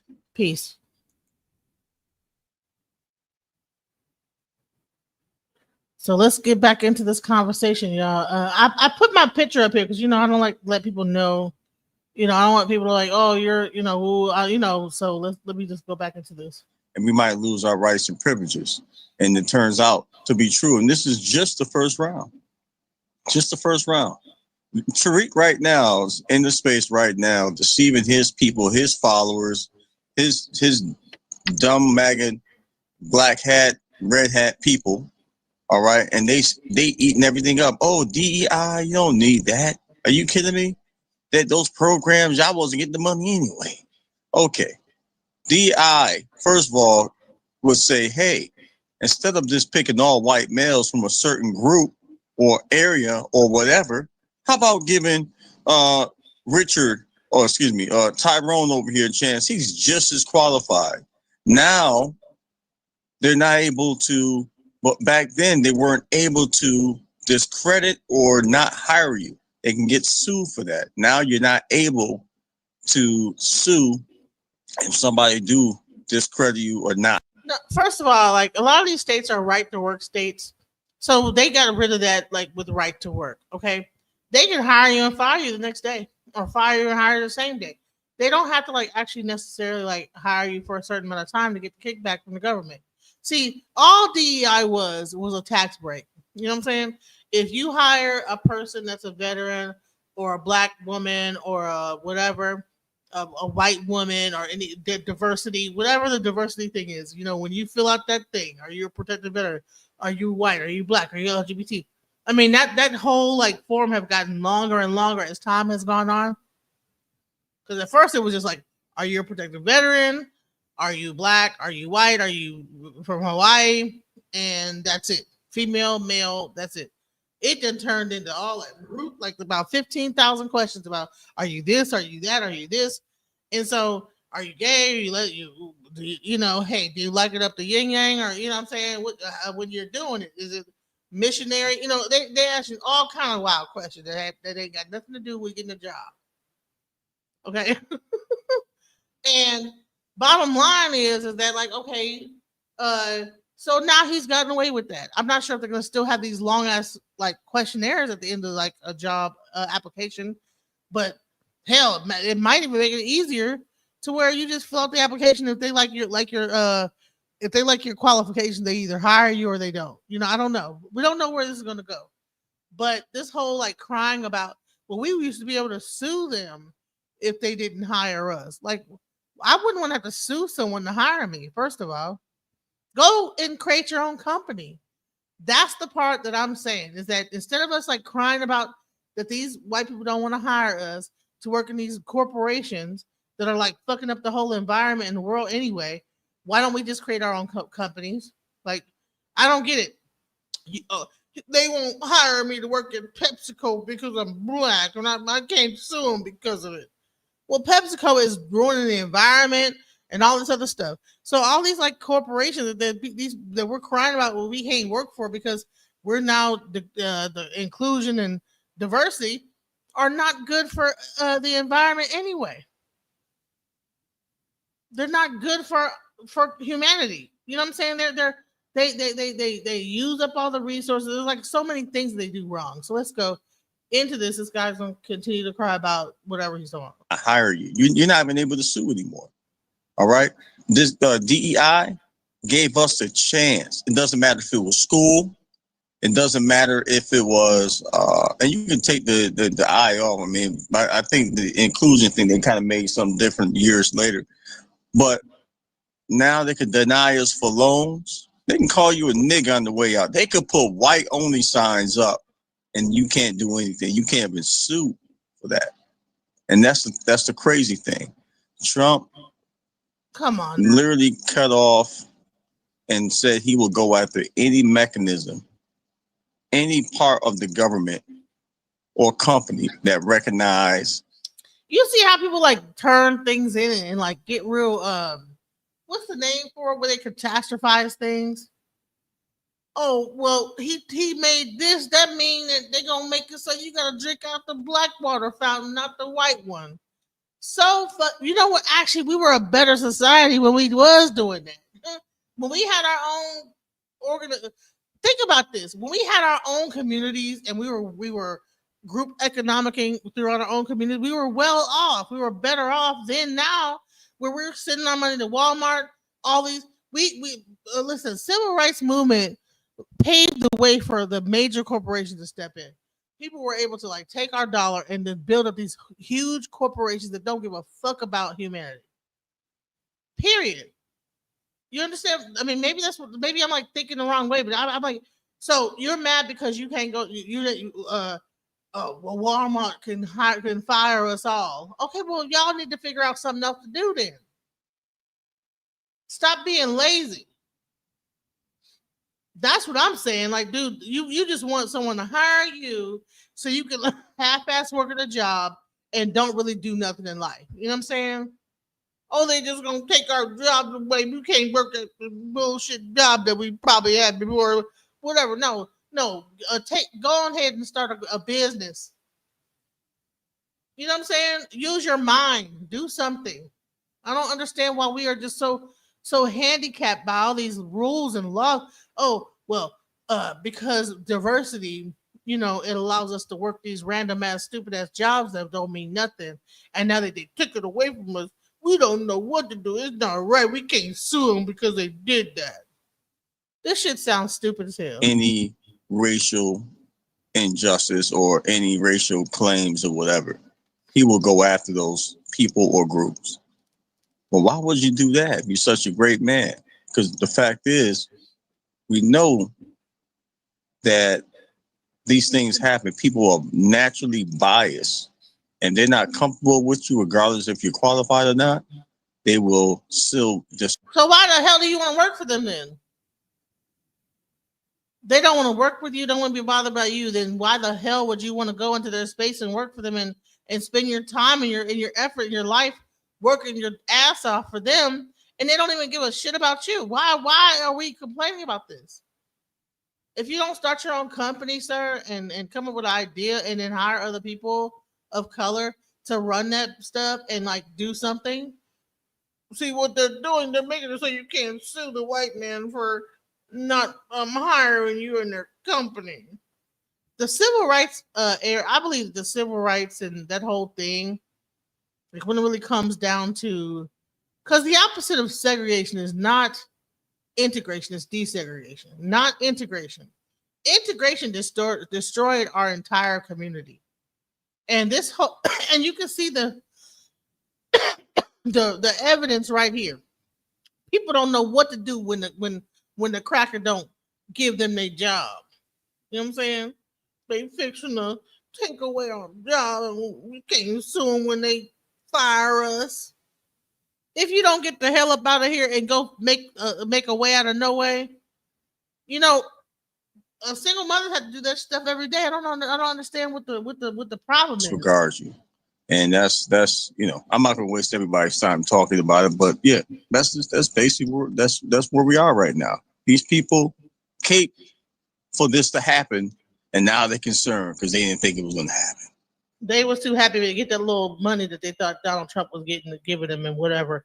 And now he's rocking them to sleep because he didn't open up the Martin Luther King files like that matter. Like, come on now. Oh yeah, he only doing that to add to his "don't trust the government, trust me." Look what they did to him. Trust me, and he is that man's the devil. Honey, he rocked people to sleep, honey. And this guy did a whole Nazi salute. Yeah. Everybody up there like, no, he just was trying to give props. Like, how in the hell do you ignore a Nazi salute, man? And he's a person like that. He's gonna be the what? The whatever the hell he done put him in office as. Like, what the heck?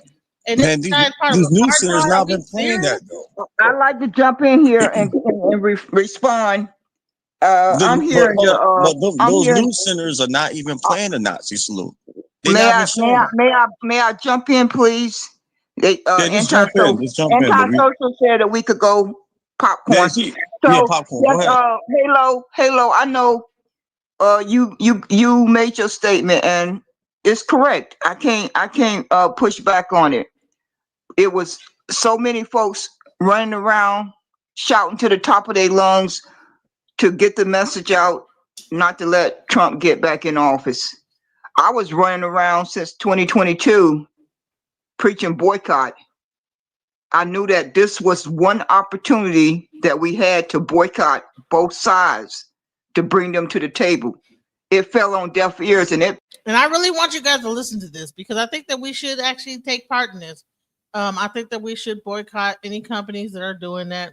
Why? We should just boycott because instead of us like buying stuff from Amazon and Walmart and this, that, the other, for some reason they bring up Costco. I don't know why. Like, oh, we're gonna like boycott Walmart and Amazon, but then we're gonna like start buying stuff from Costco. Like, no, go to some black farmers and get your produce.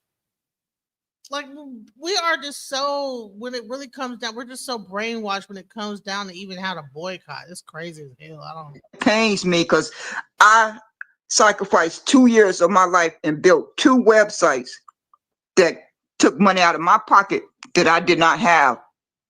I'm feeling that pain every day I wake up because folks could not hear me. And when Marcus was talking, you're gonna have to put aside the anger and why folks made their decision. I'm not gonna apologize for my decisions. I know I did vote mostly for Democrats down ticket, but I did not give my vote to Kamala or Donald Trump. I gave it to a third party. But I like to accept accountability. I wish that I was able to do that because I would have did the same thing. I would have voted for Cornel West all the way. And I'm going to take accountability. I can sit here and listen to what anti-socialite and many others have said and say, yes, I can put aside my hurt feelings and say I'm still going to vote. But a lot of folks may not be able to do that. For whatever reason, I can't get inside their head and try to answer why they made their choice. I only know why I made my choice. So each of us feel that we made our choice, and we know that. So now how do we come to the middle and say, where do we go wrong? Why did we not be able to hear each other? I think even with as bad as Donald Trump with his plans and his cabinet, Negroes and Black Americans and African Americans deserve to have a recognized ethnicity. They do not deserve to be unrecognized as citizens. So maybe God intended for this fight to happen. I don't know.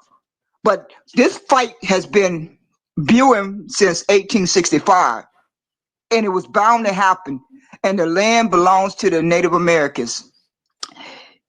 It doesn't belong to any England person, any German person, any Italian, any Irish, any of the nationalities of immigrants.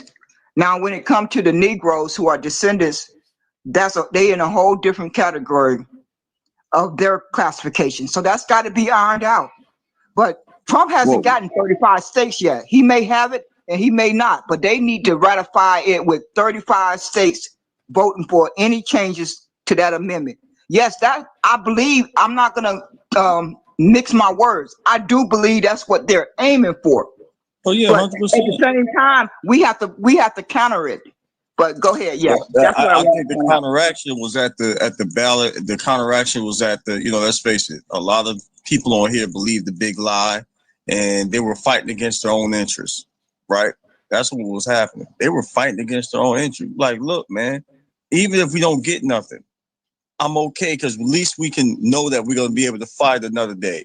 But this man was going to try to take us back 60 years, and that's exactly what he did. He told you, hey, here's this project 2025. This is the plan. This is the policies right here. But I don't got nothing to do with it until I won, and now I got something to do with it. So, I mean, you're still not listening. You're still not listening, Halo. When you want somebody to hear what you're saying, you're going to have to acknowledge what they're saying, whether you agree with it or not. If you keep on repeating this between now and midterm election, it's going to be a repeat. You're going to have to change up the narrative and at least acknowledge those persons felt that way. Whether you agree or not, you may never agree, but you're going to have to. That's a human being who had the same feelings that you wake up with and I wake up with every day. And you're going to have to acknowledge them. Hey, I know it's going to be painful. That was a grave mistake, and it's a wrap. It's over. What else can you do? I mean, I don't even think we're gonna have another free and fair election. What else do you want us to do? Put money together for what? It's over. It's done. I mean, you might be able to do something locally, but the fact is, these people are engraving themselves in. They have the Supreme Court. They have every level of government. Their plan is in. Riddler, this is a live I was on Twitter X, and I'm just playing like the one part of it. I was like on this panel, and like in the wee hours, because they be on X real late at night talking some real stuff. And I would encourage people like to start being a part of these conversations, because they're really talking some real, like, I mean, I don't know if it's going to get anywhere, but they just talk a lot of stuff. So full effect, we have a huge problem. This is not just going to be in the United States. They're trying to go global. If you hear what's going on in other countries, these mofos is wearing the red hats. They're trying to get these extreme people like Trump out. The New World Order is being implemented. That's their goal. That's the goal. So what exactly? We have one chance. It's over. It's done. Make your peace with God. Get together like the Mexicans. Make your peace with God. I'll say the boycott was the only opportunity, and the boycott can still be implemented. But folks don't want to hear that. I'm still preaching a boycott, but nobody wants to hear a boycott. So What I'm saying out my mouth is falling on deaf ears, and what you saying No, out your mouth it's is not falling on that. deaf ears. It's And not it's not that. over. It's not over until the fat lady sings. But we are in danger. We are in some very, very Oh yeah. dangerous waters. But So what's I'm the going to continue to boycott? preach boycotting. I'm going to continue to preach boycotting, and folks don't listen to it. But I believe that's the greatest weapon that we have, because we are going against money, power, and control. And you cannot, All due respect. you cannot make things better by trying to go through their system. What do you want to Too boycott? many. Walmart. Black people need to start with Walmart. We all shop at Walmart. I We had all shop at suggested. I had Target. suggested the social media platforms: Twitter, Facebook, Instagram, TikTok, Clubhouse, and YouTube. Start out the gate with those 6, because we can't get organized enough to keep people from going to a low-cost place to shop. But I said that's the easiest way to do it, is to target the social media platform. And if we did not get a response, we could add more to it. But folks don't want to hear it. Initially, I was thinking, let's boycott a product or a service. I said, no, folks are probably not going to want to do that. But folks don't even want to add their number to the number count, even if they don't boycott. If you can show them a number count of 1 million, 2 million, 5 million, even if folks don't activate, it will get their attention. But folks don't want to hear me. No, Hey, you're right. Absolutely. That's what the Hispanic people are doing. They have a community. I've said this already. We need to come together as Black people. We need to have a community. It needs to be a community effort. We need to communicate with one another. And we need to definitely boycott these businesses. We need to start with Walmart too. Definitely I Walmart. agree. You're right, Black. We can start. We can add as many things that we want to add. Everybody's not going to want to do all the things, but when we make that list on our piece of paper, we're going to have a lot of the same things on that paper, and it's going to have a combined impact. But folks don't want to hear that, Yeah, Black. I agree. And you know what? If you can send me your link as well for your business, I would love to show my support.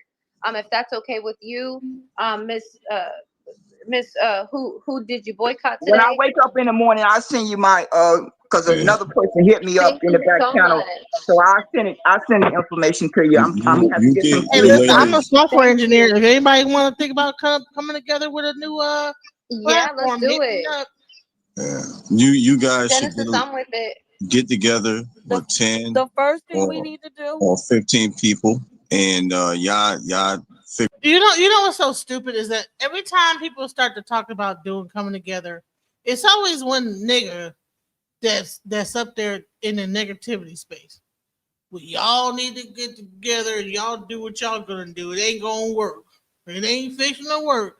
Cause all that's gonna happen is, man, listen, shut the fuck up, bro. I'm you know what? I know I'm on my channel, but shut up. Okay? I hope my thing don't get demonetized, but that type of like when people are trying to plan to put things together and you are up here with your negative behind stuff, shut up. You know, I was always told if you don't have nothing nice to say or nothing valuable to add to a conversation, don't say nothing, right? And I don't think that those like lessons were like really passed down in society. Like, why if everybody's all talking about, okay, we should get together and do this, and they're sharing ideas, brainstorming. He wouldn't do this if he was working at a white company and it was a brainstorming session. He wouldn't go up there and be like, well, yeah, you know what, I get everything y'all trying to say, but it just ain't gonna work. You wouldn't go into no white company and do that.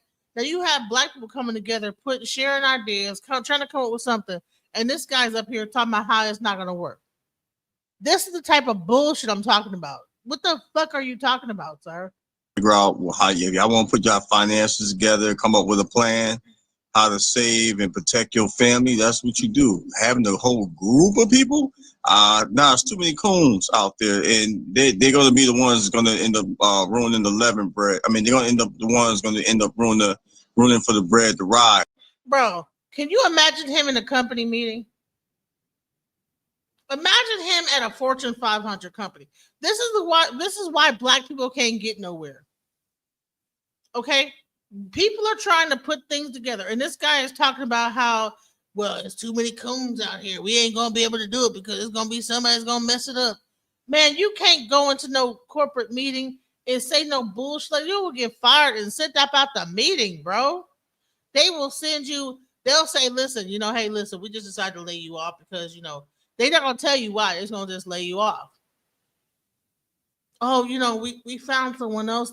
We just want to we're gonna let you go, and there's someone else gonna come in because we got rid of your position.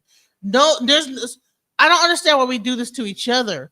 This is a great example of how when we try to come together to make something happen, it's always a person with their negative ass bullshit about how and loud as hell, loud and wrong. Other corporations do this all the time. They brainstorm. Listen to this. I want you to really think about this. Imagine you're at a meeting at Walmart or wherever you work at, in any company in the world, wherever you guys work at. And would this even happen? Would this person be able to even have a word to say? But when we have an open space talking about ideas, this is the type of behavior that we have with each other. Let's go. It should not even be allowed. Somebody should have checked him right then. You know what?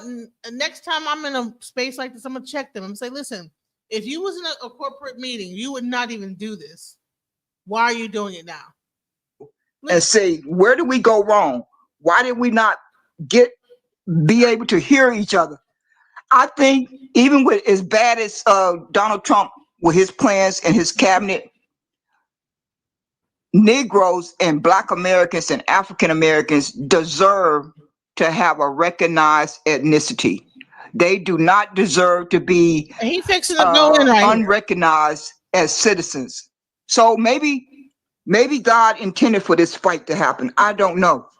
But this fight has been brewing since 1865, and it was bound to happen. And the land belongs to the Native Americans.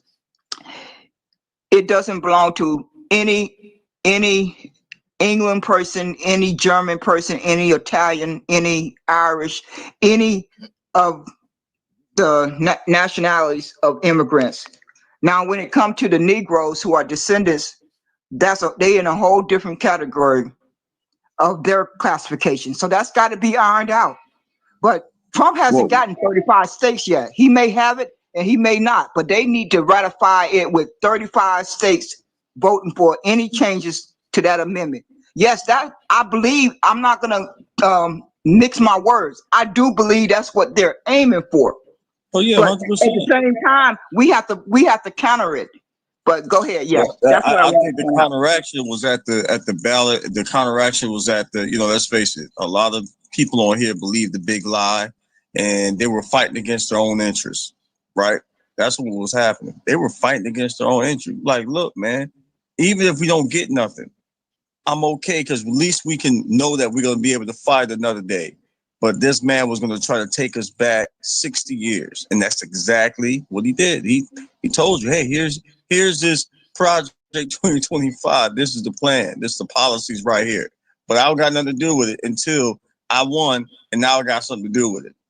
So, I mean, you're still not listening. You're still not listening, Halo. When you want somebody to hear what you're saying, you're going to have to acknowledge what they're saying, whether you agree with it or not.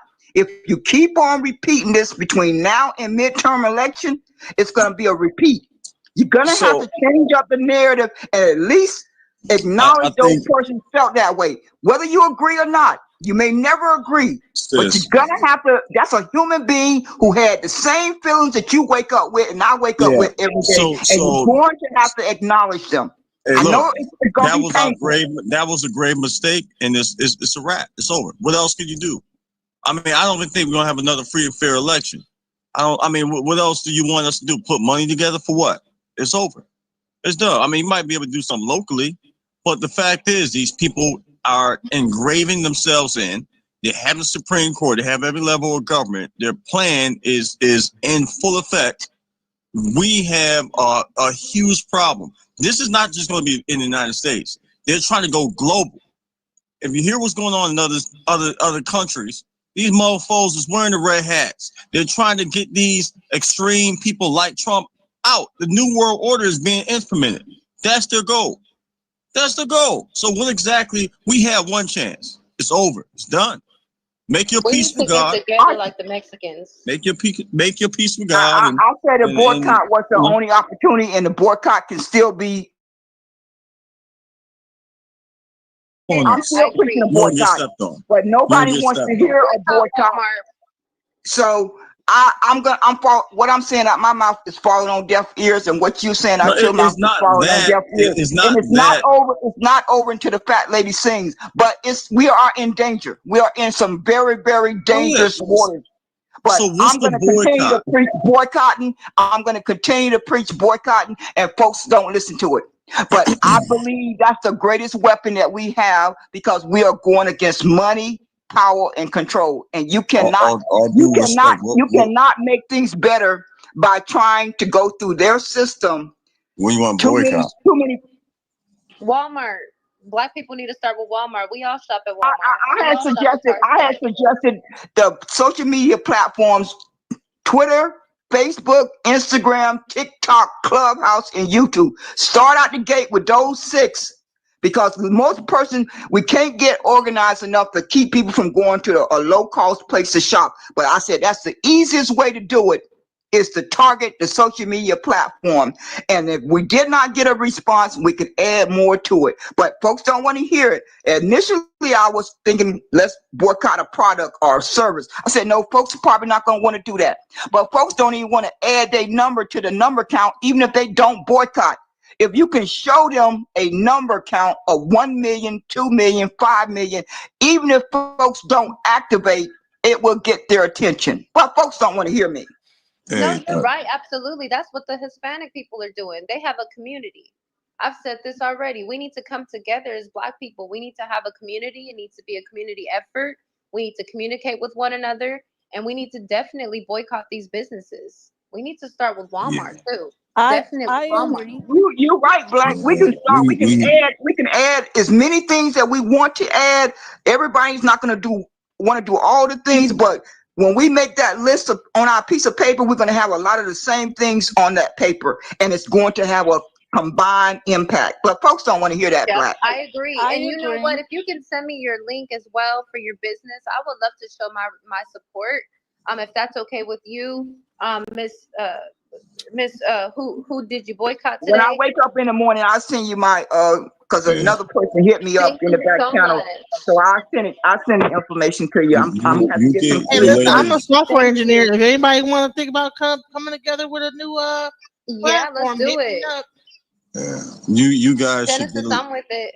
get together The with 10 the first thing we or need to do. 15 people, and y'all figure out how y'all want to put y'all finances together, come up with a plan how to save and protect your family. That's what you do. Having a whole group of people, it's too many coons out there, and they're going to be the ones that's going to end up ruining the leavened bread. I mean, they're going to end up the ones going to end up ruining for the bread to rise. Because I mean, no Good different. point. So Thoughts the equals thing thing, is, Halo. Thoughts equals thing, Halo. Okay, I'm sorry. for me, Thoughts my equals thing. things. I had to tell this nigga thoughts equals things, bro. You're coming into a situation, people are brainstorming about how to boycott, and all you're going to talk about is how coons will come in. You already bringing negative stuff. Listen, the worst thing you could do when people are trying to come up with a positive idea is somehow how it's not going to work because of other whatever the hell fear you have. You're operating from a place of fear, sir. Thoughts equals things. People are talking about what they should do, and all you talking about is how it's going to not work because of the coons are going to come in and ruin the whole thing. Like, why would someone even say that? That's crazy. Thoughts equals thing. The first thing we need to do is look up who donated to the Trump campaign, make a list, and pick at least one of those stores He on the was list quiet after that. He shut the fuck up. or one of those companies on the list to not support. Just one. Because I know Walmart and Target and places like that Amazon. and You see what Amazon. Amazon's been posting? Somebody correct me if I'm wrong, but it looks like Amazon. And bro, I'm so surprised. He got quiet when I said thoughts equals things, sir. What you say? Thoughts equals things. What was that? Thoughts equals things. You put that out there, that's what you're gonna get. Period. Amazon, they have taken away the policies to protect Black Americans. They So have. we need So to go ahead and so what boycott I'm saying Amazon. Our government just took so away what the I'm policy to what I'm protect black. saying Okay, is but we hold can't on, boycott our hold on, government. hold on. What I'm saying is make a list because people's budgets, we don't know people's budgets. We can't assume that people can just automatically stop shopping at Walmart or Target or Amazon. We have to be we're black people and we like to save money wherever we can. Listen, So, listen, Anti. You know how we get you down know, as Black people. We can get, you know, them Black people that be having them dish detergent. We can't assume that people can stop working at shopping at Walmart. You see how addicted we are to this corporate America. I don't shop at Walmart. I haven't shopped at Walmart for over, like, I would say 5-6 years. For what? You want people are so addicted to Walmart and their Amazon and whatever like little thing the system gives them. They're so lazy into thinking that this is the only way to get anything, right? They don't want to do the research and find out that, oh, okay, I can get my produce from here, and it's probably going to be more healthier for me and everything. I can probably get clothes from here. I can get this from over here. They're so no, well, we want to save our money, so we'll probably shop at Walmart. Well, you don't even know how much it's going to cost to even shop with a local farmer. Get your produce, get your eggs from a local farmer. It'd probably be cheaper. They sell their stuff to Walmart. Where do you think Walmart gets their local produce from? Local farmers. Some of them are like from China, whatever the hell, wherever they get it shipped in at. But bottom line is, every place got a little farmers group. Find the black farmers in your area. Find the people that's. There are people all over in every city that have like farms that are like making produce and have like chickens and all kind of wild stuff. I had a chicken the other day, like about a few months ago. I had a little. He died. The cat came and killed him, but I had like a pet chicken. You know what I'm saying? There's a way because I was trying to get like eggs out the chicken and stuff like that. But you can like get egg. You can like get chickens. The chicken will lay the eggs every month. Buy one chicken for $20. You'll have eggs for the rest of the. As long as you keep that goddamn thing alive. What do you mean? It's cheaper to go to Walmart. What are you talking about? If you get about 2-3 chickens, hens, that sucker will like lay a bunch of like you'll be having so much eggs, you'll be giving other people eggs. We have lost our way. We don't even understand how to like survive without the corporation doing things for us anymore. It's so disheartening and so ridiculous.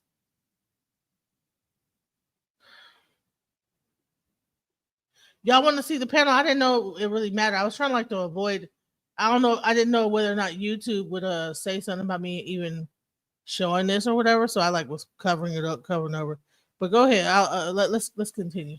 Urgents and them bundle deals. I got somebody right across the street. So what we need to do is, even if it's just one store, don't go to one store for a year, or don't go if you can't do a whole year.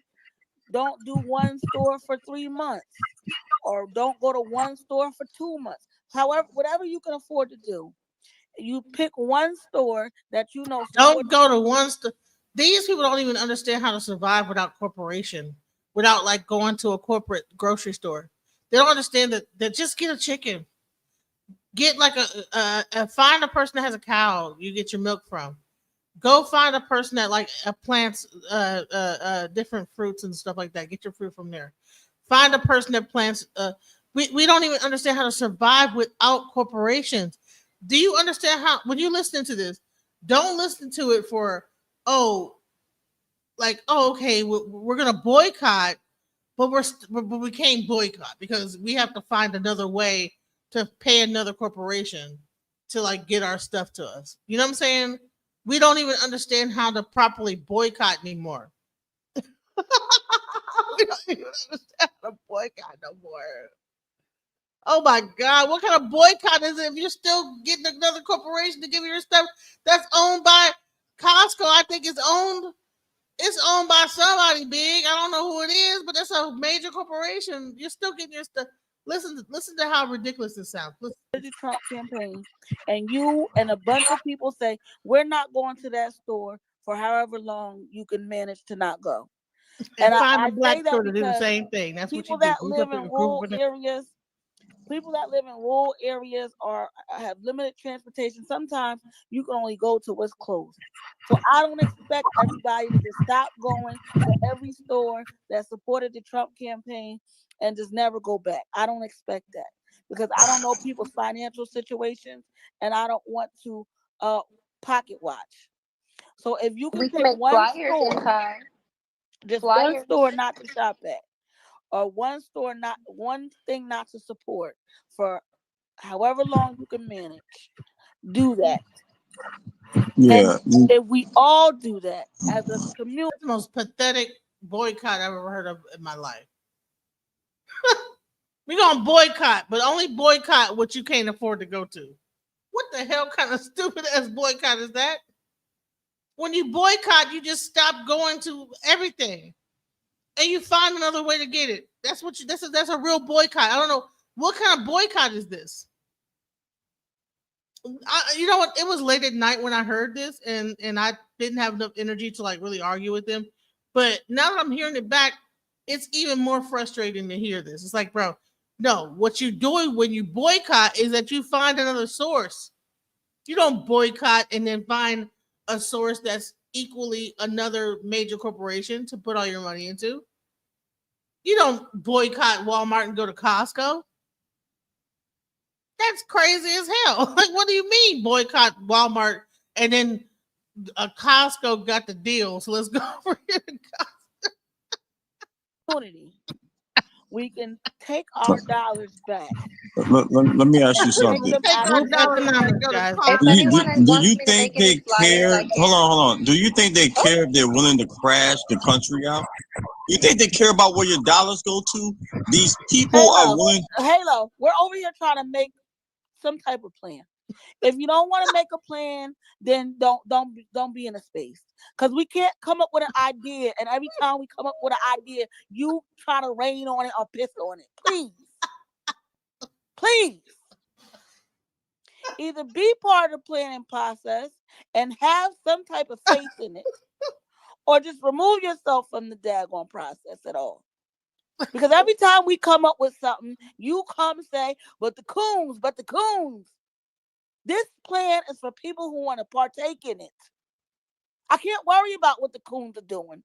We just have to come up with a plan, and those of us that want to stick to the plan gonna stick to it. Those of us that don't are not gonna stick to it. It's simple. Hey, you know what I'm gonna say? This is that if you can get everybody to stop shopping at Walmart and going to Costco, you know what? You have some power there. Okay, you know what? You can sway an audience to stop going from one place and going to another. Now the next step is stop going to Costco and go to a black farmer and get your produce from there. Go to a small mom and pop place and get your stuff from there. That's like you want to you want to drill that down out of the major corporations, out of like the mega corporations into a localized thing to where in each city you're supporting the businesses and small things that are there. So maybe they have to start from scratch, like start small. All right, we have to they have to almost like a person as a hero now. You just can't. They probably have to like wean themselves off of Costco and Walmart and Pepsi and Mountain Dew. You probably just can't just stop drinking Pepsi. You know what I'm saying? All right, I'm gonna drink a Pepsi today. I'm drinking sweet tea tomorrow. All right, then I'm gonna get like some Kool-Aid. Right? Then I'm gonna get some hibiscus tea. Then I'm gonna get some tea. Then just work your way down. That's probably what we gotta do. You come up with a plan, you put it into action. You go around the app, you tell everybody the plan, you tell your friends, your family, this is the plan. This is how we get back at America for fucking us over, and this is what we're gonna do. And if you want to be part of the plan, great. If you don't, fine. And we take our little numbers and we put them together and we put our middle finger up to the country and say, fuck y'all, you screwed us, and now we're going to find a way to screw you back. We're going to go to Costco. And if that means not going to Walmart for a month, 2 months, 3 months, 4 months, a whole year, then that's good. We put a dent in it. But sitting up here complaining about losing the election and then not doing anything to get back at the loss don't make sense. You can't be a Debbie Downer the whole 4 years.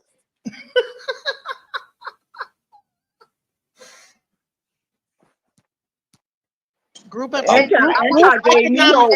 Anti gave me hope when she said don't challenge the executive orders. So the Democrats are in a good position. Yes, a lot of damage is going to be done in the next year and a half before the midterm. Look, be positive. You cannot be just, I know we all got to do our critical evaluation and point out the negatives and the positive, but then you got to shift into the next gear. You can't stay in one gear. You got to go to another gear and another gear. And Anti was been hammering it home. She helped me because I was angry at the darn Democrats, but the way she laid it down, I have to step back and process it. That yes, those executive orders that are being done now can be overturned if we turn the bodies of the Congress and the Senate back over to the Democrats. And we just need to do what we can do to put a dent in. And they can't get a whole lot done in the next year and a half. And they're gonna try. Well, if you live in a Democratic state or you have Democratic mayors or representatives, write to these people. Go to these people, tell them. Why are they so stuck on Democratic? Who gives a fuck about that shit? Who cares if it's Democrat or Republican? Why are we so stuck on bullshit? It's crazy. We're going to wait to the midterm and the Democrats and the Republicans. Like, who gives that shit don't matter. If they pass enough bullshit along and start to shape the thing of the country, it don't matter who's in office. He's listen, Trump signed about 1 million executive orders the moment he got into the office. And we talking about, well, when the Democrats come back in office, what? The midterm fixing to hit, and then when we like get all the Democrats, then they can like fight against what he doing. Like, that is not a strategy to me. The strategy would be on a grassroots, small level in each neighborhood, each area, each city, each state, a concerted effort to be able to like practice group economics. Not we're gonna wait till the midterm and then try to vote. This people are so we have bought it. We our people have bought the program, bro, and we are subject to the program. We really believe in the program. Listen to how we're talking about. Stop challenging this shit. Stop challenging. If they already tried to challenge it, take it out of the system. Undo it. Because that is the way they are going to destroy the Constitution. They will destroy the Constitution. Who gives a fuck about the Constitution? The Constitution don't have nothing to do with you. Are we even in the Constitution, really? Didn't they say we were like 3/5 of a person or whatever in the Constitution? What part of the Constitution had to do with black? Because someone like put it in the chat. I mean, if it's not in the chat, put it in the comments later on, and I'll look up what part of the Constitution even addresses African Americans, and what does it say? And does it really make us make a difference in this whole process? I agree with OG. He said, man, stay out of white people's business, bro. The Constitution ain't got shit to do with us. Seriously. Because they didn't even think that we was human beings when they wrote the Constitution. They made us out to be animals and all type of wild stuff during the Constitution. So why are we up here? The Constitution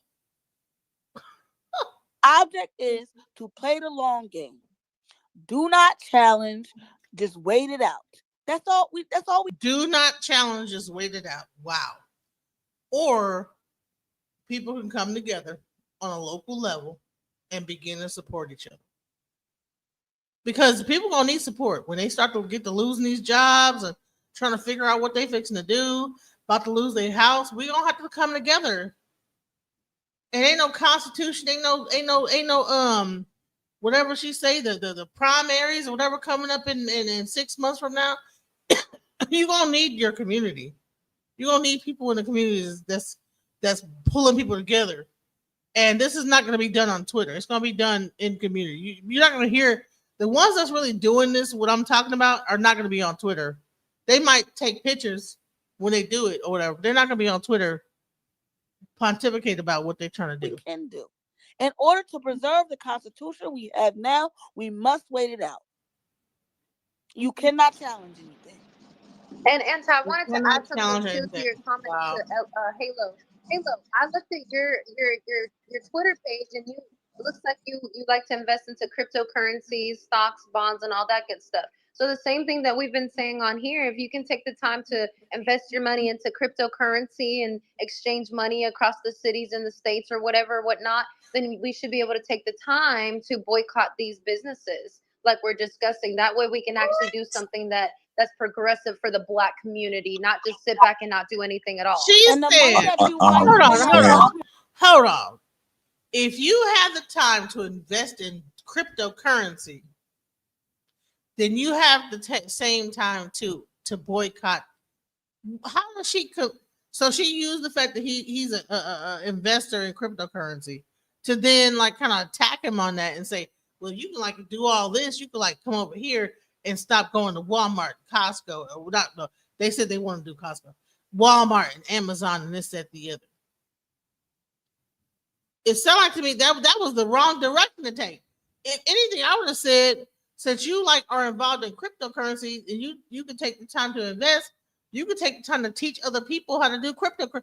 Wouldn't that be that whole sentence went the wrong way? You understand how we think? We don't even think the right way.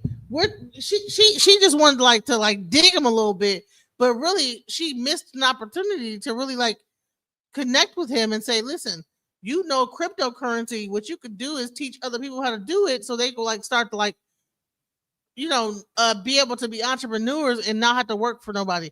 All these people that's about to be out of a job, teach them how to do crypto, and then they'll be able to invest whatever money or whatever they like, you know, like a portion of their severance packages when it's this whole DEI thing, when they start to get to firing everybody, take 500, put it into crypto. She lost the whole opportunity to really school this guy about what he could do in a community setting by trying to dig at him. Like, if you know how to invest in crypto, well, then you know how to boycott Walmart, that which has nothing to do. Do you walk to school or do you carry your lunch? That's the level of that. That's how that shit don't. That's how far apart. That shit don't got nothing to do with nothing. What she said, it got nothing to do with the other thing. Like, what are we talking about? Cryptocurrency, boycotting Walmart don't even belong in the same sentence. What? Man, if you don't get the hell up out of here, I don't believe that I need to. I'm really getting like disheartened by our community and how we really think about process stuff. Smart, you can put in the crypto, or Right, and I understand. You can put that in the crypto. Yes, I know that, but Redirect your money somewhere. I've told people do that. Get a trust, whatever, crypto, life insurance, all these things. I've told people that. Now look, I'm not being a Debbie. I'm not being a Debbie Downer. I'm just trying to be real and say, hey. See, let me tell you something about people being real. Like, you are being a Debbie Downer, and a lot of times people that like have a negative outcome, negative like feeling about what things are, probably due to like them feeling sad about their own situation, they will talk down about what people are trying to put together, right? And then they'll say, well, I'm just being real. Well, what determines real and what determines what's fake, what's real, what's imagined? Like, if it hasn't happened yet, it's not real. Okay. So people don't even understand how they can put a spell, place curses onto what they're trying to do, because all a curse is a thought. Okay. is a negative thought that like almost becomes a virus in the mind, right? So a person could tell you back here when you were 5, you'll never amount to nothing. And it'll just be sitting in the back of your mind, right? So when you try to do something and something doesn't happen right, you'll start thinking, well, she said I would never amount to nothing. Then you become like 15, you run the hurdles, whatever, you hit a fucking hurdle, you think you're about to win the race.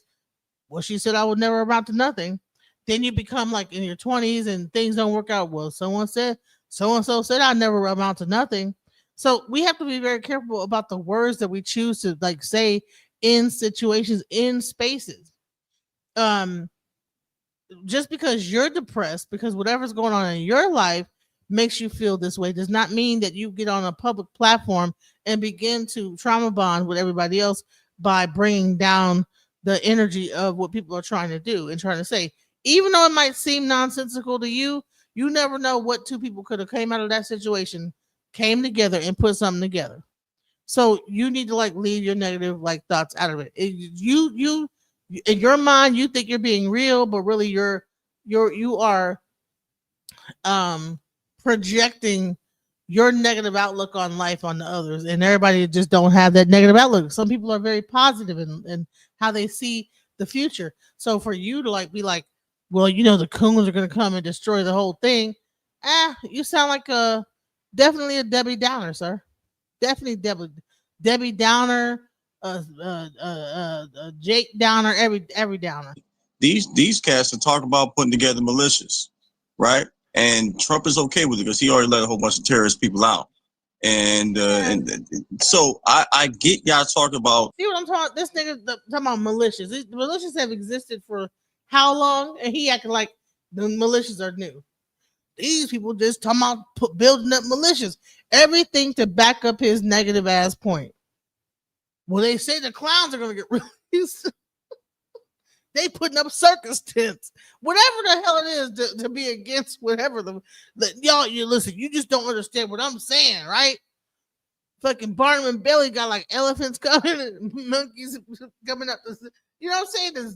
The zoo got tigers. Whatever it is that's going to back up his negative ass argument that ain't got nothing to do with what they talking about.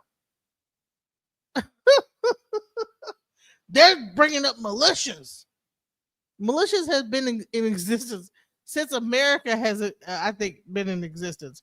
There's been like little armies and stuff. You know how many militias there are all over the world? Like, what the hell is that gonna do with coming together and boycotting Walmart? They got militias. We can't boycott Walmart. That shit's stupid. Not saving money, but I'm saying we have a greater threat. I'm just trying to recognize the level of threats.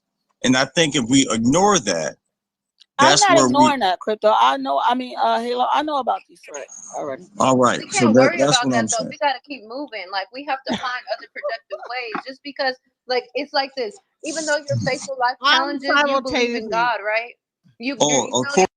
See, I'm simultaneously arguing both sides because they both sound. They're both making points that ain't got shit to do with nothing. And you know what? I agree with OG at this point. You know what I'm saying? Now she fixing to bring in God and all this other stuff. He talking about the militias. Man, listen, are we boycotting or not? And how we gonna boycott?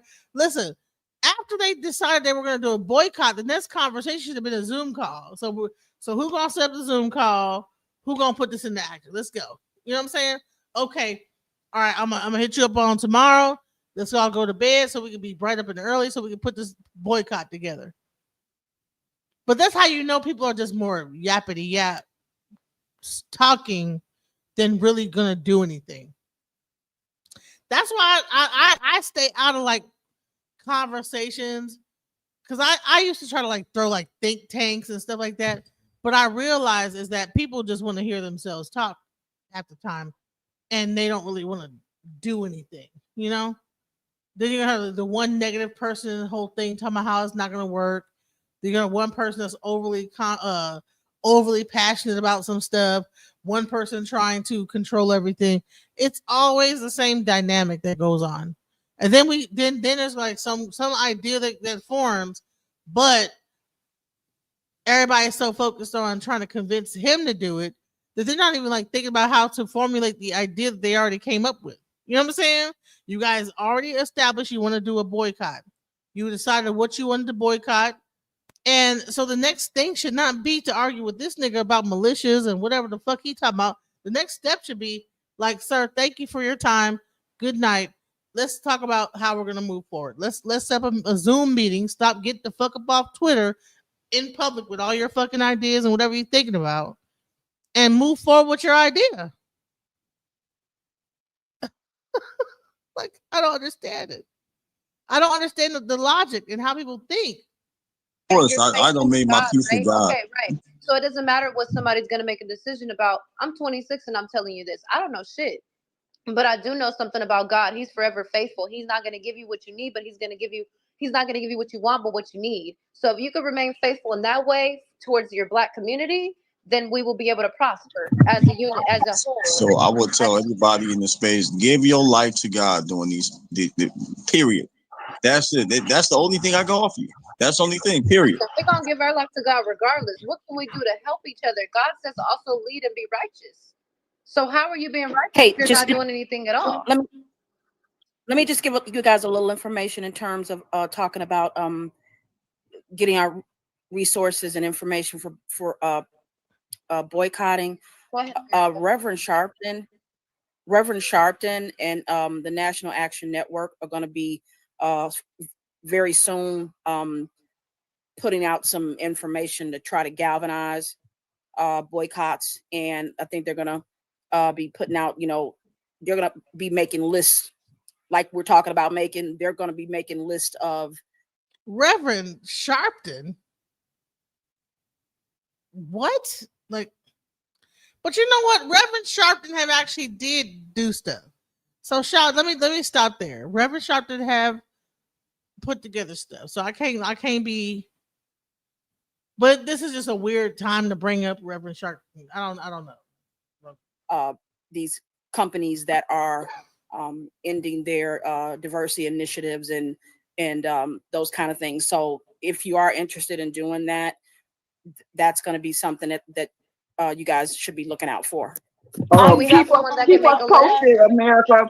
Keep me posted. I just followed you. Keep us posted, Same and here, I'll make sure I pass it on all my platforms. America, Good deal, I just good deal. followed you too. Same Please here. follow me back, and please. And then you can basically be, if you know how to copy and paste, then you shouldn't have any problems adding content to your website, and just keep it simple and just add content the same way you post content to Twitter. And yeah, it makes sense what we need to emphasize Coinbase, because I know Black had mentioned about Crypto. Are sitting around Halo. Put them on Toro. Put them on them little car rental apps. I know somebody or know of somebody. Listen, y'all. Listen, like baby boomers. I know y'all be new to technology and stuff. Listen, back up from the microphone, bro. You don't have to be up on the microphone, dog. So listen, I have the new what we should do. Like, just chill out. Just chill out a little bit. Just back a little bit away. You ain't gotta like be up on the mic like that. And I got the new idea. I think she probably had the phone up to her lips when she